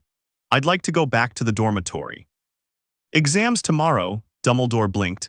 It was very brief, barely a flicker, but Harry caught it. The blink of a man who'd spent a lifetime being the one who surprised other people and had just been surprised himself. "Of course," Dumbledore said, "though I think we should speak soon." "Yes," Harry said, "we should." He paused at the black flame. "There are things I know that you'd like to discuss and things I'd like to understand that you haven't told me." He turned to look at the old man. "I think we'll both get more out of that conversation if we go in honestly." He stepped through the flame. The cold moved through him and out the other side, and he was in the potion room, walking forward, moving through the chambers, the logic puzzle, the chess board where the pieces had returned to their places, the key room, the dark soil of the devil's snare, and he climbed the ladder back through the trapdoor and into the third-floor corridor and stood up in the silent castle. Ron and Hermione were there. Of course they were. They hadn't gone back to the dormitory. They were standing in the corridor with their wands out, and their faces drawn tight with the particular strain of people who'd been very still for a very long time and holding something difficult very carefully. And when Harry came up through the trapdoor, Hermione made a sound that wasn't quite words and Ron said, "Oh, thank God," with his hand over his eyes. "I told you I'd come back," Harry said. Hermione crossed the corridor and hit him in the shoulder, not hard. "You were the killing curse." "I saw the light under the door." "I know, you absorbed a killing curse." "I know." She stood back and looked at him, really looked, the assessment running fast and complete, and apparently found what she was looking for because her shoulders came down. "The soul fragment," she said. "Gone," Harry said. "All of it. Voldemort's connection to me through the scar severed. His hold on Quirrell gone. He's somewhere out there with nothing, no body, no host, no anchors he knows about." Harry paused. "Well, there might be other anchors. I have some theories." Hermione made a face that suggested she had the same theories and they were equally unpleasant. "Horcruxes," Ron said. "You told me about those, the split soul things." "There are others," Harry said. "I don't know how many or where, but I can feel the resonance is gone from the one in me. If the others are the same signature, I might be able to find them eventually, like tuning to a frequency." Ron stared at him. "You're going to find them how?" "The same way I found Quirrell's position in the forest," Harry said. "The same way I always find things, I pay attention." They stood in the corridor for a moment, the three of them in the deep night quiet of the castle, with something enormous just ended and something else enormous just beginning, and the castle around them held them the way it held everything, old and steady and full of stories. "I'm exhausted," Ron said finally. "Me too," Hermione said. Harry looked at them both. He wasn't exhausted exactly, his body didn't tire the way theirs did, and his core was burning warm and full from the night's work, more powerful than it had ever been. But there was something that felt adjacent to tired, the specific relief of a coil held tense for months finally beginning to loosen. "Come on," he said. "Bed, I'll tell you everything tomorrow." They walked back toward Gryffindor Tower together, through the sleeping castle, and if any portraits watched them go they kept their comments to themselves. Chapter 5. Chamber of Echoes' second year started with a car. Not metaphorically, a literal flying Ford Anglia, powder blue and slightly indignant about the whole affair, which Harry found himself in at 30,000 feet somewhere over Wiltshire because the barrier at platform 9 3/4 had sealed itself shut with Ron and him on the wrong side. Ron had suggested the car. Harry had paused for exactly 3 seconds, weighing the alternatives, finding them limited, noting that the alternatives were primarily miss the train or call Hedwig and ask Dumbledore. The second of which raised questions he wasn't ready to answer yet and said yes. The flight was long and cold, and the car had strong opinions about being on autopilot versus being driven, and somewhere over the Midlands it began making a sound like a kettle about to boil. They landed in the Hogwarts grounds with a crash that deposited them both on the lawn, ejected their trunks and Ron's owl, and drove itself off into the Forbidden Forest with what Harry could only describe as dignity. "It'll be fine in there," Ron said, staring after it. "Probably," Harry agreed. They were not fine in the narrower sense of school consequence fine. Snape was waiting for them. He had the particular stillness of a man who'd been awake since 2 in the morning waiting for exactly this, who had all the evidence he needed and was savoring the moment of presentation. He set their names in the register with a motion that contained more menace than emotion involving a quill had any right to, and told them with precise and quiet fury that they'd be receiving letters to their families about their conduct. Then he made them wait in his office while he got McGonagall, and Harry sat in the stone-cold dungeon room looking at the pickled creatures in their jars and thought about the summer. About 2 months of Privet Drive that had been unusual even by Privet Drive standards, because a house elf had appeared in his bedroom on the 1st of July and destroyed Petunia's pudding and had an agenda Harry still hadn't fully untangled. Dobby, the elf, had been terrified and earnest and half incoherent with the effort of saying what he'd come to say. Harry Potter must not return to Hogwarts. There is a plot. There is danger. He'd refused to elaborate. He'd destroyed the pudding to frame Harry for magic use, hoping the Ministry's warning letter would force Harry to stay home, and he'd been so genuinely, desperately trying to protect Harry in the most misguided way possible that Harry had felt something complicated about the whole thing. He'd told Dobby kindly but firmly that he was going back. Dobby had wept. Harry had asked him point-blank what the plot was. Dobby had wept harder and refused and disappeared with a crack, and that was the last Harry had seen of him. But the shape of the warning sat in the back of his mind like a stone in still water, making slow, expanding rings of implication that he kept noticing. Something is coming, something Dobby knows about and is too frightened to name. McGonagall was, if anything, more quietly devastating than Snape in the matter of the car. She didn't raise her voice. She simply made it clear in specific and irrefutable terms exactly how serious this was, exactly what could have happened, exactly how many laws had been broken, and then sent them to dinner. Harry ate with Ron and found Hermione waiting at the Gryffindor table with her arms crossed and 3 weeks' worth of research notes visible in the bag at her feet. "You flew a car," she said. "We flew a car," Harry said. "I wasn't in the car." "No, you made the Hogwarts Express on time. Which is why you're the person we need more of." She stared at him, tried not to smile, failed, pushed the notes aside and handed him a bread roll instead. "First things first, eat something, then I'll tell you what I found over the summer." What she'd found over the summer was Gilderoy Lockhart. Not in the positive sense of finding someone valuable, in the sense of finding the gap between reputation and reality and examining it with the thoroughness she gave everything. She'd read all 7 of his books over the holidays with the specific attention of someone looking for inconsistencies, and she'd found approximately 40.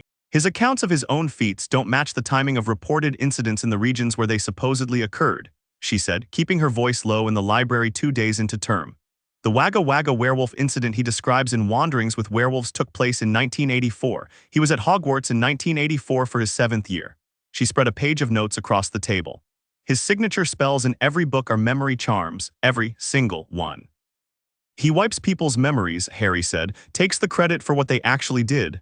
That's my theory, I haven't proven it completely yet. Ron looked up from his transfiguration homework. Why are we worried about Lockhart? He's useless and vain, yeah, but because he was specifically recruited for this job, Harry said. He'd been thinking about it since Diagon Alley when he'd seen Lockhart maneuver himself into a photo with Harry in flourish and blots with the well-practiced ease of someone who'd been doing this for years. Not harmless vanity, deliberate strategic image building. Someone wanted him here. Dumbledore chooses staff carefully and Lockhart got the defense job 3 other qualified applicants were turned down for. He looked at Hermione. What does a defense teacher with no actual defensive ability accomplish? She was quiet for a moment. Students who can't actually defend themselves, she said. An entire year of theatrical nonsense instead of real instruction. Which serves someone who wants students vulnerable, Harry said. Whatever Dobby was warning me about, it's going to involve defense, it always does. Hermione stacked her notes with controlled movements that communicated a great deal about how much she disliked being right about things that were dangerous. I'll keep researching Lockhart. Don't let him know you're doing it, Harry said. She looked at him. Obviously. The writing appeared on the wall in October. The Chamber of Secrets has been OPENED, enemies of the air beware. Harry stood in the corridor with the crowd and read it twice and felt the back of his neck go still and cold, not with fear, the specific cold of a hunter recognizing territory. Below the message, Mrs. Norris the cat hung stiff and petrified from a torch bracket, eyes white as chalk. The voice he'd heard in the walls, twice now moving through the stone like something large moving through dark water, hissing and purposeful, took on new context. He'd understood it, both times. The hissing was language. He'd stood very still the first time, in the middle of a crowded corridor while other students frowned and looked around in confusion and thought, I can understand that. What is speaking that I can understand it? He hadn't mentioned it to anyone yet, he was still working out what it meant. Parseltongue, Hermione said 3 days later in the library, her voice very low. She'd found it in Fantastic Beasts and Where to Find Them and confirmed it in 2 other sources. The language of serpents, it's rare, hereditary in most cases, associated historically with Salazar Slytherin's line. She paused. It passed to you through the soul fragment most likely. The Horcrux, it was one of Voldemort's abilities. And now it's mine, Harry said. Does it bother you? He considered that honestly. No, he said, it bothers other people. But the ability to understand a language isn't the language's fault. You should know people will use it against you. Historically, Parseltongue has a very negative connotation in Britain, I know. He'd read the relevant history. But there's a snake somewhere in this castle, moving through the walls, petrifying people, and I'm one of perhaps 3 people in Britain who could ask it questions directly. He closed the book. That's not a thing I'm going to pretend I can't do because it makes people uncomfortable. Hermione looked at him for a moment. All right, she said. How do you find it? Follow the voice, Harry said. I've been tracking the paths it takes through the walls. It moves in patterns, there's a route it repeats. Starting point is somewhere below the 2nd floor girls' bathroom. A pause. Moaning Myrtle's bathroom, Hermione said. Yes, there's something in Moaning Myrtle's bathroom. There's an entrance, Harry said, to whatever the chamber is. I've been working it out. He spread his own notes on the table, a rough map of the paths the voice took through the stone, which had a center point he'd triangulated over 6 weeks. Here, Hermione looked at the map. Then at him, you've been tracking a basilisk through the castle walls by listening to it, she said. It has a very distinctive route. A basilisk, she said again, as though the word needed saying twice. Probably, he said. The Chamber of Secrets, Slytherin's legacy sealed until his true heir returned, a beast that only a Parselmouth could control. The method of attack, petrification, not death, which means it's not making direct eye contact with victims, it's catching reflections. Mirrors, puddles, camera lenses, he paused. A basilisk kills with its direct gaze. What's been getting to the victims is indirect. The basilisk is being careful. Or directed, Hermione said slowly. Someone controlling it, telling it to be careful not to kill. Yet, Harry said, the word sat there. So who's the heir? Ron said from across the table, where he'd been listening with the expression of someone watching a very fast chess match. That's the other question, Harry said. Dobby warned me at the start of summer. Dobby is a house elf bound to a wizarding family. He can't name his family directly, the binding prevents it. But everything he did, everything he said, he was desperate to keep me away from whatever was coming. Which means whoever is behind this is someone Dobby serves. He looked at them both. Ron sat up. Malfoy, he said. Dobby serves the Malfoys, Harry said. Lucius Malfoy is exactly the kind of person who'd want Muggle-borns driven out of Hogwarts. And he had access to Hogwarts materials through Draco, through his position on the school board. He spread his hands. But I don't think Draco is the heir. I think he's being used. I think whatever Lucius put in motion, it doesn't require Draco to be the one controlling it. Then what is? Hermione said. Harry tapped his notes. Something old, he said. Something that's been waiting a very long time. The chamber has been sealed since Slytherin died. Whatever opened it has access to Slytherin's magic and his Parselmouth ability. He paused. I think it's a fragment, like the one that was in me. Another piece of Voldemort's soul planted 50 years ago waiting. The silence in the library was very complete. Another Horcrux, Hermione said. Another Horcrux, Harry confirmed. And it needs to be found and destroyed before it finishes what it started.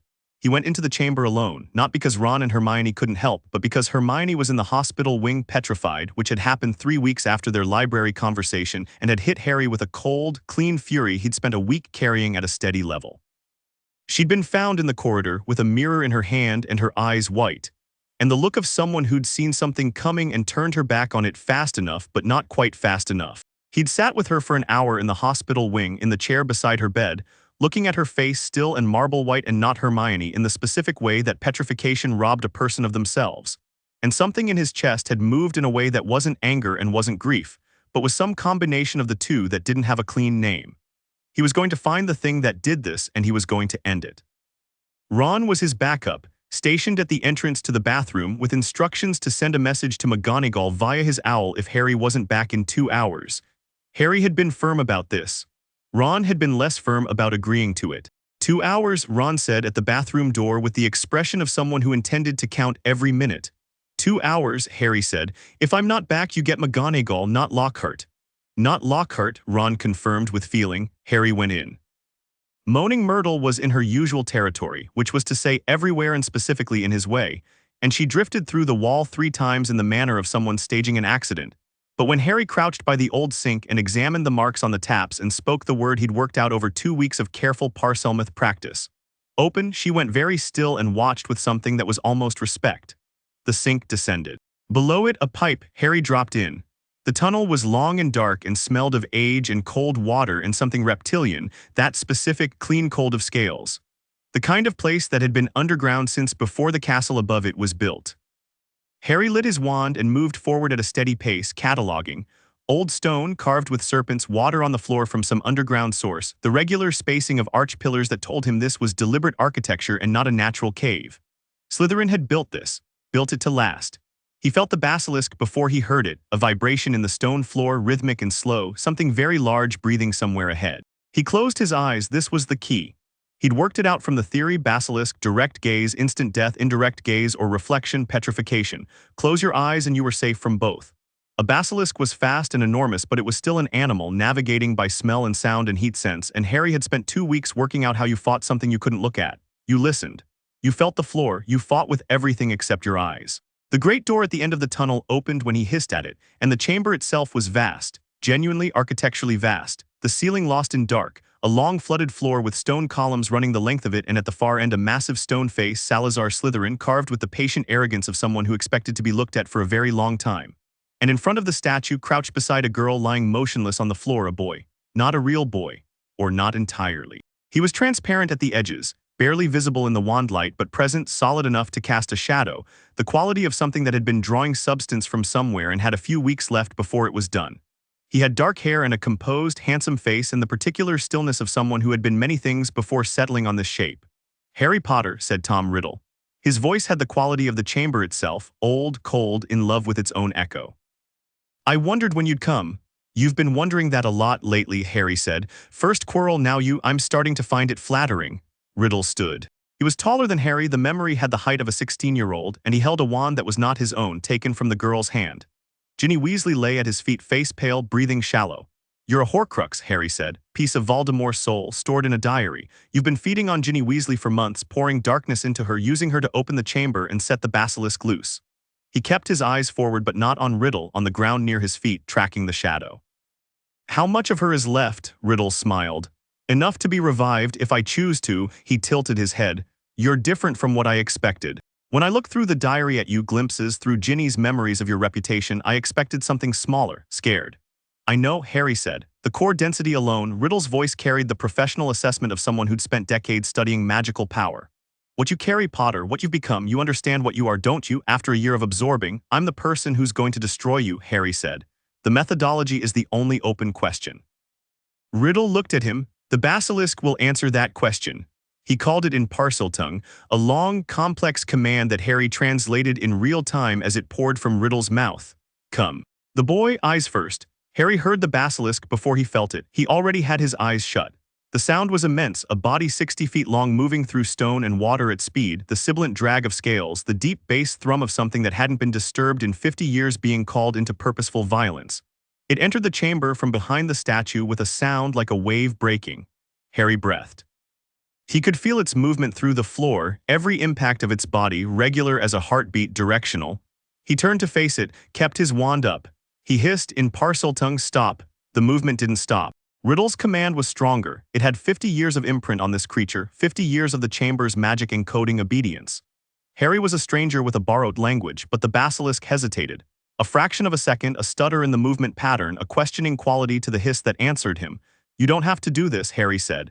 Still in Parseltongue, shaping the words as precisely as he could manage a language he'd had for 1 year. The one who commands you is not what you think. He is a fragment, a ghost. He uses you, and when he is done, he will seal this chamber again and you will go back to waiting in the dark. The basilisk moved again, faster.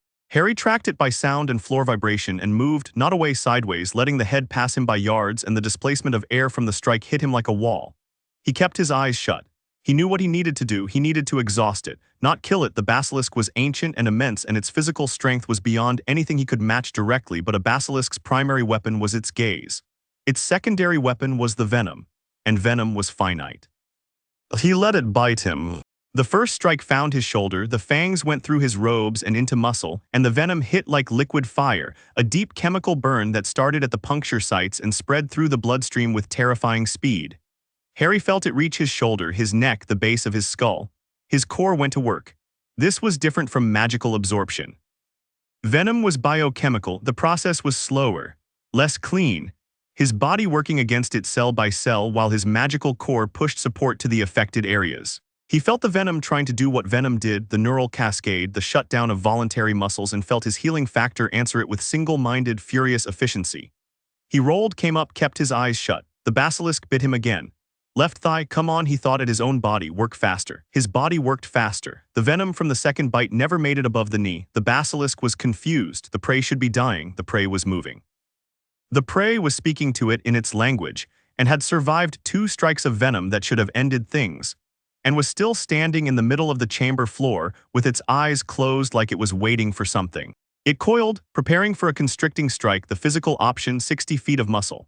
Harry moved first. He didn't have a sword. He had a wand and 11 months of magical training and a core currently burning at a density no first or second year should possess, and he'd been thinking about how you destroyed something this large without conventional weapons since the moment he'd identified the basilisk as the source of the chamber's threat.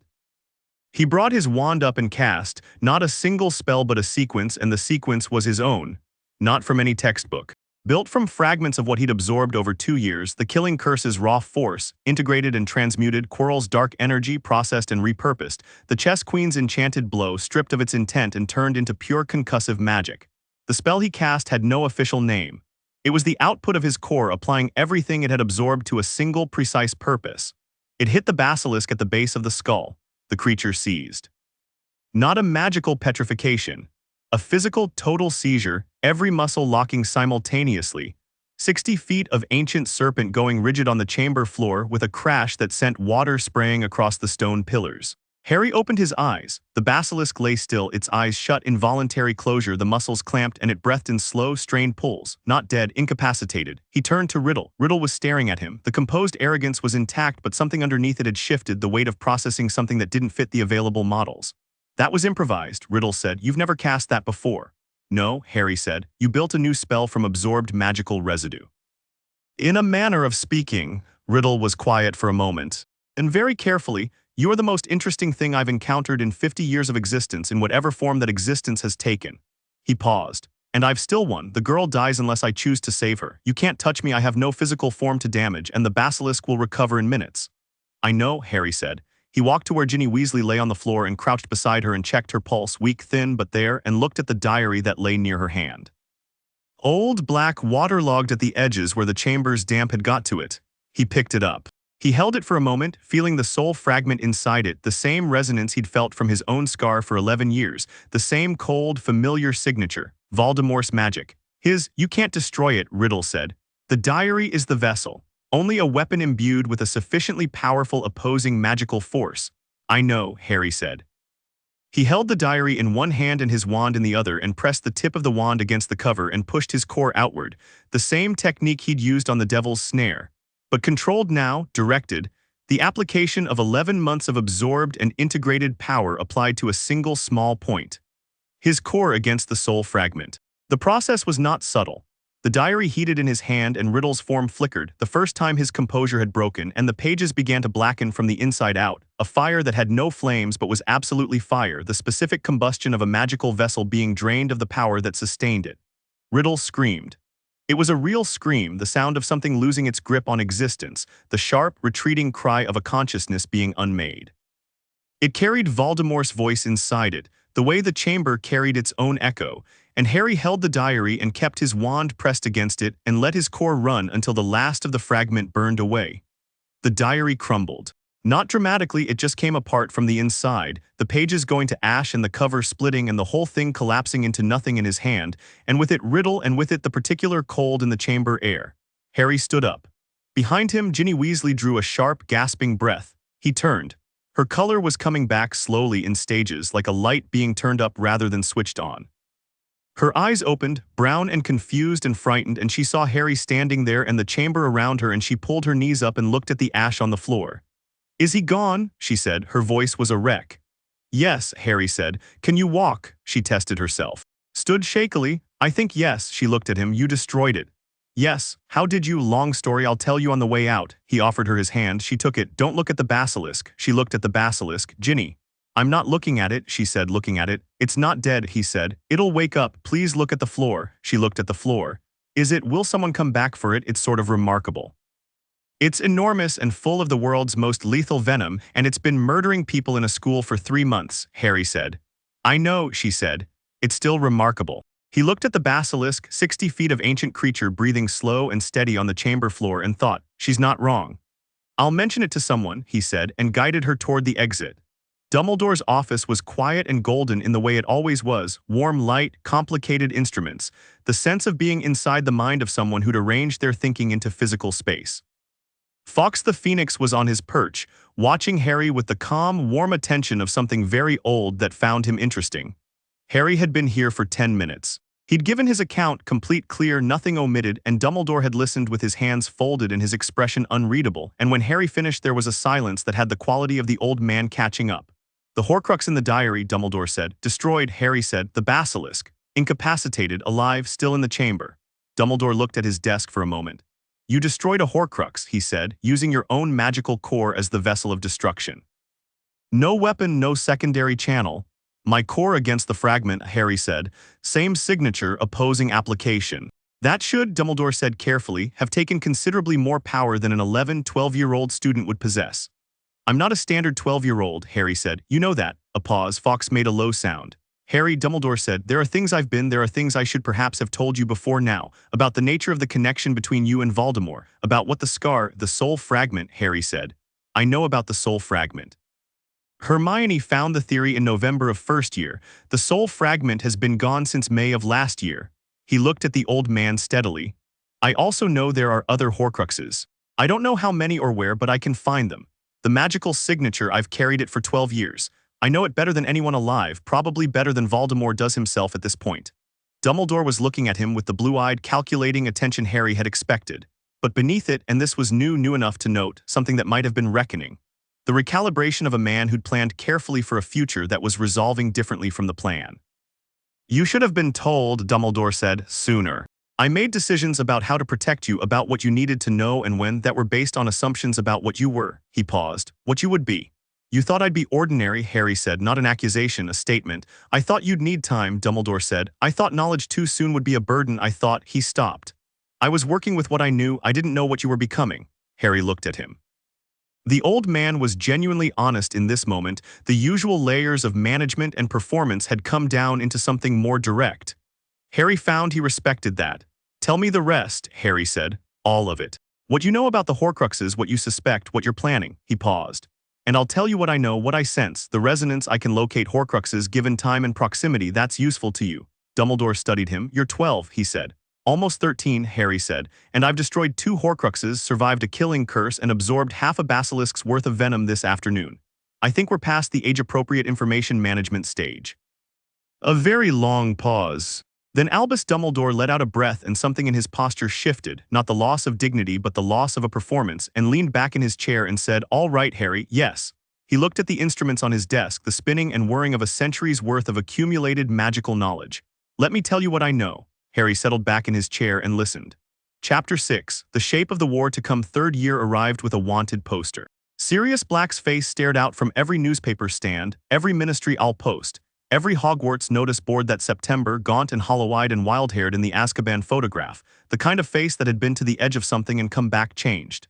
The picture moved the way all wizarding photographs moved, but it had the particular restless quality of a man who hadn't stopped moving in 12 years, even standing still. Dangerous. Escaped from Azkaban. Do not approach. Harry had read the coverage 3 times on the Hogwarts Express, and then set it aside with the specific feeling of a puzzle piece that didn't fit the available picture. Something was wrong with the story.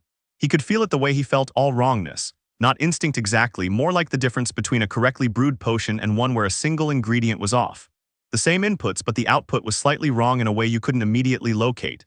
Sirius Black had supposedly betrayed his parents to Voldemort, had been their secret keeper, had then killed 13 muggles and a wizard named Peter Pettigrew in a street, laughing before the ministry arrived. Had gone to Azkaban without a trial. Harry had found that detail buried in the 3rd article in a subordinate clause, mentioned with the matter-of-fact dismissal of something the writer considered unremarkable. He'd underlined it in his mind the way he underlined important passages in textbooks. In Britain, you didn't go to Azkaban without a trial. Not legally. Not unless someone with a great deal of authority and a great deal of motivation had bypassed the process entirely. He mentioned it on the train. Ron frowned. He murdered 13 people, Harry. He was accused of murdering 13 people, Harry said. Those are different things. There were witnesses, there were survivors of the scene. Witnesses to an explosion, to Pettigrew's body being found, to Black laughing. That's not the same as witnesses to the actual act. He turned the newspaper over. Think about it strategically. If you actually betrayed your best friends to Voldemort and you're now cornered in a street with the ministry arriving, do you laugh? Hermione had been reading since the first mention of the word trial, her brow furrowed. You don't, she said quietly. You run or you surrender.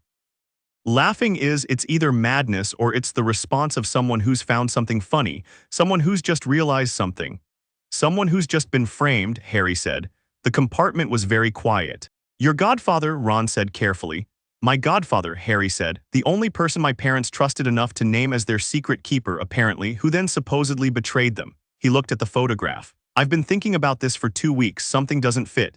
If he didn't betray them, Hermione said, then someone else did, someone who was also close enough to know who the secret keeper was.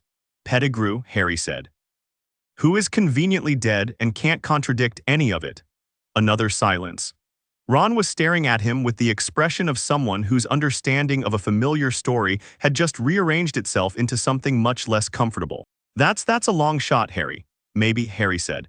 But Sirius Black escaped from Azkaban. No one has ever escaped from Azkaban. Dementors, 100-year-old wards, an island with no approach routes. He escaped anyway. He set the newspaper down.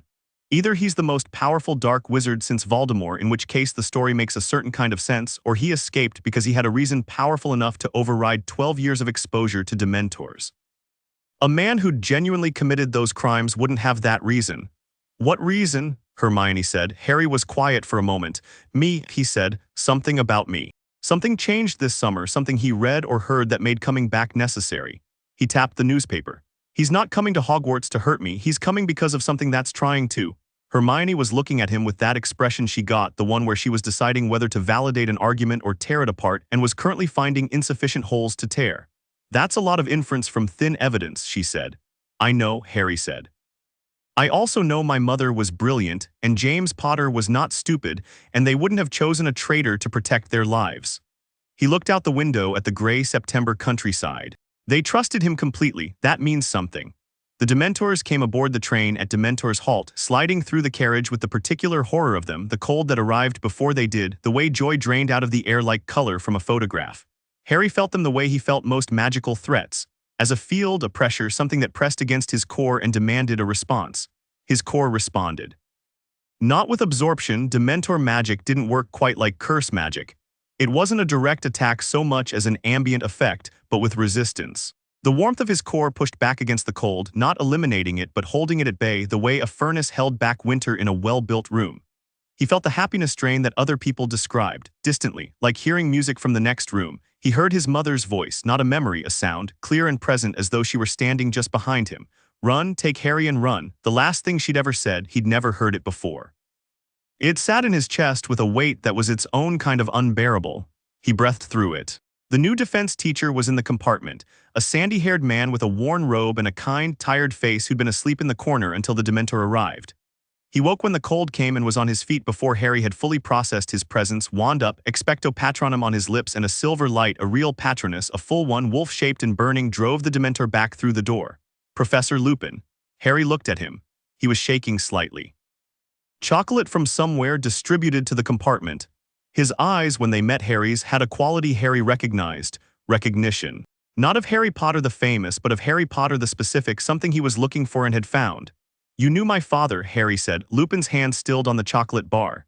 "Yes," he said quietly, "we were at school together." "You knew Sirius Black too?" A pause. "Yes." "Are you going to tell me he was a good person who was wrongly accused?" Harry said. "Or are you going to tell me the official version?" Lupin studied him for a long, careful moment. The other students in the compartment were looking between them with the focused attention of spectators at something that wasn't quite an argument, but had that quality. "I think," Lupin said finally, "that's a conversation for somewhere more private." "I think so too," Harry said, "after we get to the castle." Lupin's office was at the end of the defense corridor, and it smelled of books and something herbal and faintly of wood smoke. He'd put tea on before Harry arrived, the specific preparation of someone who'd been thinking about this conversation on the journey, and he poured it and sat down and looked at Harry across the desk with tired, honest eyes. "What do you know?" Lupin said. "I know the official story," Harry said. "I know it has gaps. I know my parents didn't choose their secret keeper lightly. I know Sirius escaped from Azkaban for a reason, and the reason is here." He paused. "I know you were in his year at school, which means you knew Pettigrew too, Peter Pettigrew, who supposedly died in the street but whose body was never actually recovered, just a finger." Lupin went very still. "A finger," Harry said. 12 years ago, one finger and otherwise nothing, which is the exact amount of evidence you'd need to leave behind if you were faking your own death." Harry, animagi leave very specific magical traces when they transform. Pettigrew, was he an unregistered animagus? The stillness deepened into something else. Something that had the quality of a man deciding very quickly whether he was ready for a truth to come out. "Yes," Lupin said. The word came out quietly with the weight of something that had been held for 12 years. "A rat." Harry sat back in his chair. "He's alive," he said. "I believe so," Lupin said. "I've believed so for a long time." "I couldn't," he stopped. "Without proof, without access, there was no way to bring it forward. No one would have listened." Sirius Black confessing that the man everyone watched him supposedly blow up was actually a rat who escaped into the sewers would have sounded exactly like what an actual murderer would say, Harry said. "Yes. I worked that out." He looked at Lupin. "Where is Pettigrew now?" "I don't know." "If he's a rat animagus," Harry said, "he's been hiding somewhere as a rat for 12 years, somewhere safe, somewhere he can observe without being observed." He paused. "Somewhere close to the wizarding world." He thought about Ron's rat Scabbers, who'd had him since Percy stopped needing a rat because Percy had an owl, a rat that was 12 years old. A rat that had been in the Weasley family, a family deep in the Order of the Phoenix, close to Dumbledore, connected to everything the wizarding resistance had been doing for a decade. A 12-year-old rat. "Ron's rat," Harry said. Lupin set down his teacup.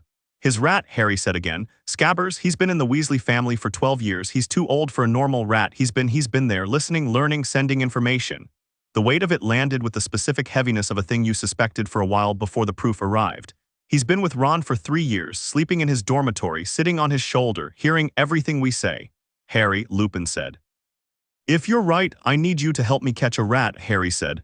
They caught Scabbers on a Thursday. It wasn't elegant. Catching a rat in a school where multiple people kept rats as pets was a logistical problem Harry had spent a week designing around, and the solution was ultimately simple. He waited until Ron was in class without the rat, went to the dormitory and found Scabbers sleeping in the inside pocket of Ron's bag. He picked the rat up. Scabbers opened his eyes and looked at him, and for a fraction of a second, just a fraction, there was something behind those eyes that wasn't animal. A recognition. An intelligence, the specific private horror of something that has been found. "Hello, Peter," Harry said. The rat went berserk. It was fast and strong and desperate in the way that cornered things were desperate, scratching and biting with the focused violence of an animal that knew what was at stake. and Harry held on through sheer grip and the fact that his hands healed faster than the bites could damage them. He got his hand around the rat's body before it could transform. He wasn't sure it could transform with him holding it, but he wasn't taking chances, and carried it at arm's length down to Lupin's office. Lupin was waiting. So was a cage, so was a specific spell Lupin had prepared, one that forced an animagus transformation. What had been a rat became, in a matter of thoroughly unpleasant seconds, a man. He was small, round-faced, gray-complexioned, watery-eyed in the way of someone who'd spent years being a rat and hadn't fully come back to the human shape. He was missing a finger on his right hand and he was shaking with the total earthquake shaking of pure terror. "Peter," Lupin said. His voice was very quiet. Pettigrew's eyes went around the room. "Harry," Lupin, the door, calculating. "Don't," Harry said. "There's nowhere you're going." Pettigrew looked at him. "Harry," he said, and his voice was reedy and wet. "Harry, you have to understand, they would have killed me, Voldemort's people. I had no choice, I was trying to survive." "You got my parents killed," Harry said. The words landed in the office air and sat there. "I was frightened," Pettigrew said. "I'm not brave like your father was, like Sirius." "I know you're not," Harry said. "That's not a character defense, that's a confession." He looked at the man, not with anger, with the flat, clear assessment he used for things that needed to be handled accurately. "You're going to tell us everything, who you reported to, what you reported, where you've been, what you've heard." He paused. "And then you're going to repeat all of it to the Ministry under Veritaserum, in front of a Wisengamot hearing, and Sirius Black is going to walk out of Azkaban a free man." Pettigrew's eyes went to the door again. "There are 6 different locking charms on that door," Lupin said very mildly. "3 of them are mine and 3 of them are Harry's, and I think you've seen enough of Harry's work today to know what his look like." Pettigrew sat down in the chair. He talked for 3 hours. Getting Pettigrew to the Ministry required Dumbledore. Harry went to his office that evening. He'd been there more times in the past year than most students went in 7, and set the sequence of events out with his usual clarity. And Dumbledore had listened and then done the thing he did when things didn't match his model, which was be very still for a moment before recalibrating. "You caught Peter Pettigrew," Dumbledore said. "Professor Lupin helped," Harry said. "The spell was his. But the identification was mine." Harry paused. "Sirius Black is innocent. Pettigrew is under locking charms in Lupin's office right now. We need to get him to the Ministry before he finds a way out or someone finds a way to help him out." Dumbledore was quiet for a moment. Fawkes made a soft sound. "Harry," Dumbledore said. "What you've done here is going to free my godfather," Harry said. "That's what matters." "It is," Dumbledore agreed. "It is." He stood, and the greatness of him was fully present in that moment, the old man who had been carrying the shape of this war for 50 years, finding in it something unexpectedly good. "I'll contact Amelia Bones at the DMLE tonight. She's trustworthy. We'll have Pettigrew in Ministry custody by morning." "I want to be present for the questioning," Harry said. "Harry, he was in Ron's dormitory for 3 years," Harry said. "He heard things. I need to know what he told and to whom. That's not sentimentality, it's threat assessment." He looked at Dumbledore levelly. "I'm not asking permission, I'm telling you what I need." Another pause, the blue eyes doing their work. "All right," Dumbledore said. "Yes." Sirius Black was released on a Tuesday. Harry was there. The Ministry atrium was marble and gold and official and cold. And Sirius walked out of a hearing room in new robes that someone had clearly found in a hurry and that didn't quite fit. And he was thinner than his photographs, and his hair was still wild, but his eyes were different from the Azkaban pictures, present, sharp, the eyes of someone who'd been fighting to stay himself for 12 years and had mostly won. He saw Harry. He stopped. Harry stood in the Ministry atrium and looked at his godfather for the first time, with both of them properly alive and properly free and properly here, and felt something that was not absorbable and was not healable and was not anything except what it was. The specific grief of a relationship that had been stolen and could not be fully given back, and the specific joy of what was being given back anyway. Sirius crossed the atrium in 4 long strides and pulled Harry into a hug that had 12 years of urgency behind it. Harry hugged him back. Neither of them said anything for a moment. The Ministry float around them, robes and official business, and neither of them cared at all. "You found him," Sirius said against Harry's hair. "You found Pettigrew." "I had help," Harry said. "Remus told me." Sirius pulled back and looked at him, really looked, the way someone looked at someone they'd been imagining for a long time and were now reconciling with the reality. "You look like James," he said, "and entirely like Lily." He paused. "They'd have been so." He stopped. "I know," Harry said. "Me too." Sirius put his hand on Harry's shoulder and they stood there in the marble atrium, and Lupin arrived from inside the hearing room, and the 3 of them stood together for a moment with the quality of something broken being held imperfectly in approximately the right shape. Then Sirius said, "Remus tells me you absorbed a killing curse."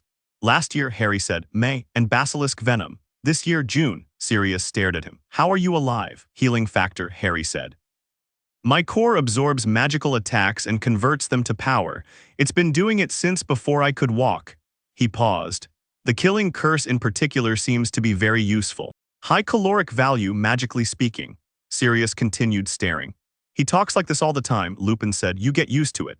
I really don't think I will, Sirius said, but something in his face had shifted into something lighter and Harry recognized it, the beginning of learning how to be happy again. The meeting in Dumbledore's office happened the following week.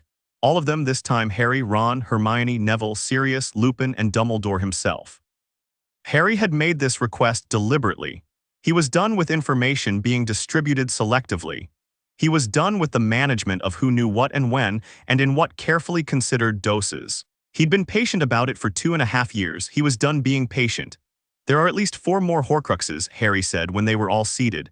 Pettigrew confirmed that Voldemort mentioned fragments multiple in conversations he reported back. The diary was one, there are others. He looked at Dumbledore. You've been working this out independently. I'd like to compare notes. Dumbledore looked around the room, at the assembled faces, young and old and somewhere between, and made the decision visible in his face. The choice to trust rather than manage, to share rather than protect. It was a harder choice for him than it looked, Harry knew. Dumbledore had been protecting secrets for so long that the habit had calcified into something that felt like wisdom. A ring, Dumbledore said. In the Gaunt family shack, I believe. A locket, Slytherin's locket, which was stolen from a ministry employee named Hepzibah Smith 50 years ago. A cup also stolen from Smith, possibly Nagini his snake. He paused. And possibly something of Ravenclaw's, though I'm less certain on that point. 5 objects, Hermione said. She'd pulled out a quill automatically, the reflex of someone for whom all information immediately needed to be organized. Plus the diary, which is gone. Plus the soul fragment that was in Harry, which is gone. She looked up. That's potentially 7 total. Why 7? 7 is the most magically powerful number, Harry said. He would have made exactly 7. He paused. He was structured in his approach to immortality, systematic. He wouldn't have stopped at 6 or gone to 8. How do you know that? Sirius asked. Harry touched his temple briefly. I spent 11 years with a piece of him in my head, he said. I understand how he thinks. I don't like it, but it's useful. The room was quiet for a moment, so Ron said. He had his arms crossed and his jaw set in the particular way that meant he'd been working up to something. We're going to go find 5 Horcruxes and destroy them all? Eventually, Harry said. Not yet, we're 13, we're not ready for all of them yet. He paused. But I want a plan, a real one, not one that reacts to Voldemort's moves as they happen, one that takes the initiative. He looked around the room. Every year he tries something. Every year it has to be resolved through crisis management. I'm done with crisis management. I want to be the one causing the crisis. Hermione looked up from her notes. The ring, she said. Where exactly is the Gaunt shack? Little Hangleton, Dumbledore said carefully. Harry, the ring has a curse on it, Harry said. I know, a death curse, possibly the same one that killed Marvolo Gaunt, possibly something Voldemort added, something that would kill anyone who tried to destroy the Horcrux by conventional means. He met Dumbledore's eyes. I'm not conventional means. Dumbledore looked at him. For a moment, just a moment, the full weight of what Harry was, what Harry had become over 3 years of absorbing everything the magical world had thrown at him, was visible in the old man's expression. Not fear. Something closer to awe and something closer to sorrow for the childhood that this had come at the cost of. I was going to go myself, Dumbledore said quietly. I know, Harry said, and whatever curse the ring carries would have damaged you permanently because your core doesn't work the way mine does. He said it without heat. Let me go with Sirius if you like. We'll take the ring and destroy it and come back. Harry, Albus. It was the first time Harry had used his first name. Dumbledore blinked. I'm not asking for permission this time either. I'm telling you what's going to happen and asking whether you want to be involved or not. He paused. I'd rather have your involvement. You know things about Voldemort's history that would take me years to find independently. That's valuable. But it requires you to actually share them, not manage them. The silence in the office was very complete. Sirius was looking at Harry with an expression that was equal parts pride and mild disbelief. Lupin had the look of someone who was watching a chess match and had just seen a move he hadn't anticipated. Neville was sitting very straight, the way he did when he was paying careful attention to something he wanted to remember. Ron had the corners of his mouth pulled in, fighting a grin and mostly losing. Hermione had stopped writing and was watching Dumbledore. Dumbledore looked at Harry for a long time, then he looked at his desk, at the instruments, at Fawkes, who met his gaze and made a low musical sound. You're right, Dumbledore said. The words had a particular quality, the weight of a man who did not admit to being wrong easily and was choosing to do it anyway. I have been managing you and managing this, for reasons that seemed sound at the time and look different now. He folded his hands. I will tell you everything I know, everything I suspect, and we will plan this together. He looked around the room at all of them, all of us. Harry nodded. Good. May I ask one thing? Dumbledore said. Ask what you said about taking the initiative, about being the one to cause the crisis. The blue eyes were steady and serious. You understand that Voldemort is not yet fully restored, that moving against his Horcruxes risks accelerating his return, forcing his hand before we're ready. I understand, Harry said, but here's the thing about waiting for him to be ready. He leaned forward slightly. He's not going to get less dangerous. Every month he's out there, the closer he gets to a body, to restoration. The Horcruxes are what anchor him to life. While they exist, he can't be truly ended. He paused. We find them, we destroy them. When he comes back for the last battle, there's no coming back from it for him, one death that sticks. He looked at Dumbledore. That's the plan. Silence. One more thing, Hermione said. She looked at her notes, then at the room. Pettigrew. He told us Voldemort has been communicating with followers, people who weren't caught after the First War, people who claimed the Imperious Curse and were believed. He said Voldemort has been in contact with at least one person highly placed in the Ministry. Fudge, Sirius said flatly, or someone in his office. Not Fudge directly, Hermione said, someone close to him. Someone who can shape policy, control information, manage what gets reported. She looked at Harry. If they know about you, about what you are, what you've been doing, they'll try to discredit you before you become a public threat to their position. Let them try, Harry said. It's not that simple. It actually is, Harry said. They can write what they like, they can say what they like, what they can't do is change what's true. He stood up. And what's true is this. Voldemort has 6 Horcruxes left and I can find them and destroy them. What's true is that every dark spell cast at me since I was a baby has made me stronger, and what's coming is not going to be the kind of thing that responds to press coverage. He looked around the room. They're scared of me because they can see what I am. That's good. Fear is information. It tells you where the pressure points are. He paused. Let them be scared. We have work to do. The night before Harry went back to Privet Drive for the last time, because it was the last time, Sirius's first act as a free man had been to file the guardianship transfer with the Ministry and it was processing, he sat on the astronomy tower alone. Not because he needed to think. His thinking was done. The plan was laid, the players were in position, the summer ahead had a shape and a purpose, and the year after that and the year after that were already visible from here in rough outline. He sat on the tower because the night was clear and the stars were out and the loch below was a perfect black mirror and he was for a moment just himself, not a magical phenomenon, not a threat assessment in progress, not the thing that dark magic built rather than destroyed. Just Harry Potter, 13 years old, sitting on a tower in a castle that felt like home in a way that nothing had before. He thought about his mother's voice on the train. Run, take Harry and run, the last thing she'd said. The thing she'd died saying because she hadn't run, because she'd stood between him and the end of everything, and something in her love, something in the specific, impossible force of a parent refusing, had done something no one fully understood yet. His core had done the rest, but she'd started it. He thought about Hermione in the hospital wing, Marble Pale, the assessment she'd run on him that first library session, the way she'd handed him notes on Slytherin's team before the Quidditch match because she knew he'd want them. He thought about Ron on the chessboard, taking a hit he could have deflected, because deflecting it meant losing and losing wasn't allowed. He thought about Neville in the common room, writing an essay for the first time without apologizing for himself. He thought about Sirius in the Ministry atrium, 12 years of Azkaban in his eyes and something lighter just beginning to replace it. He thought about Dumbledore admitting he was right. He thought about Voldemort, wherever he was tonight in whatever thin, hungry, bodiless state, and felt nothing resembling fear. Something more like grim anticipation. The recognition that a thing needed doing and he was the one capable of doing it. The war at the end of the road was still there. Closer now, more visible, he was facing it. He heard footsteps on the tower stairs and knew them before the door opened, Hermione's particular rhythm, quick and deliberate, pausing at the door. I thought you might be here, she said. Is that a problem? She came and sat beside him on the parapet, which was something that would have made most people nervous but didn't seem to bother her. She looked at the stars. Thinking, done thinking, he said, just sitting. A comfortable pause. The kind that two people could only have when they'd spent long enough in proximity that silence didn't need to be filled. Are you scared? She said. Not the way someone asked who expected the answer to be the way someone asked who wanted the honest answer. Harry thought about it. Not of what's coming, he said. Not of Voldemort or his people or whatever he's going to try. I can take whatever he throws at me and it'll make me stronger. He paused. I'm scared of losing people. That's the only thing that doesn't heal. She was quiet. That's human, she said finally. I know. It means you're still you under everything else.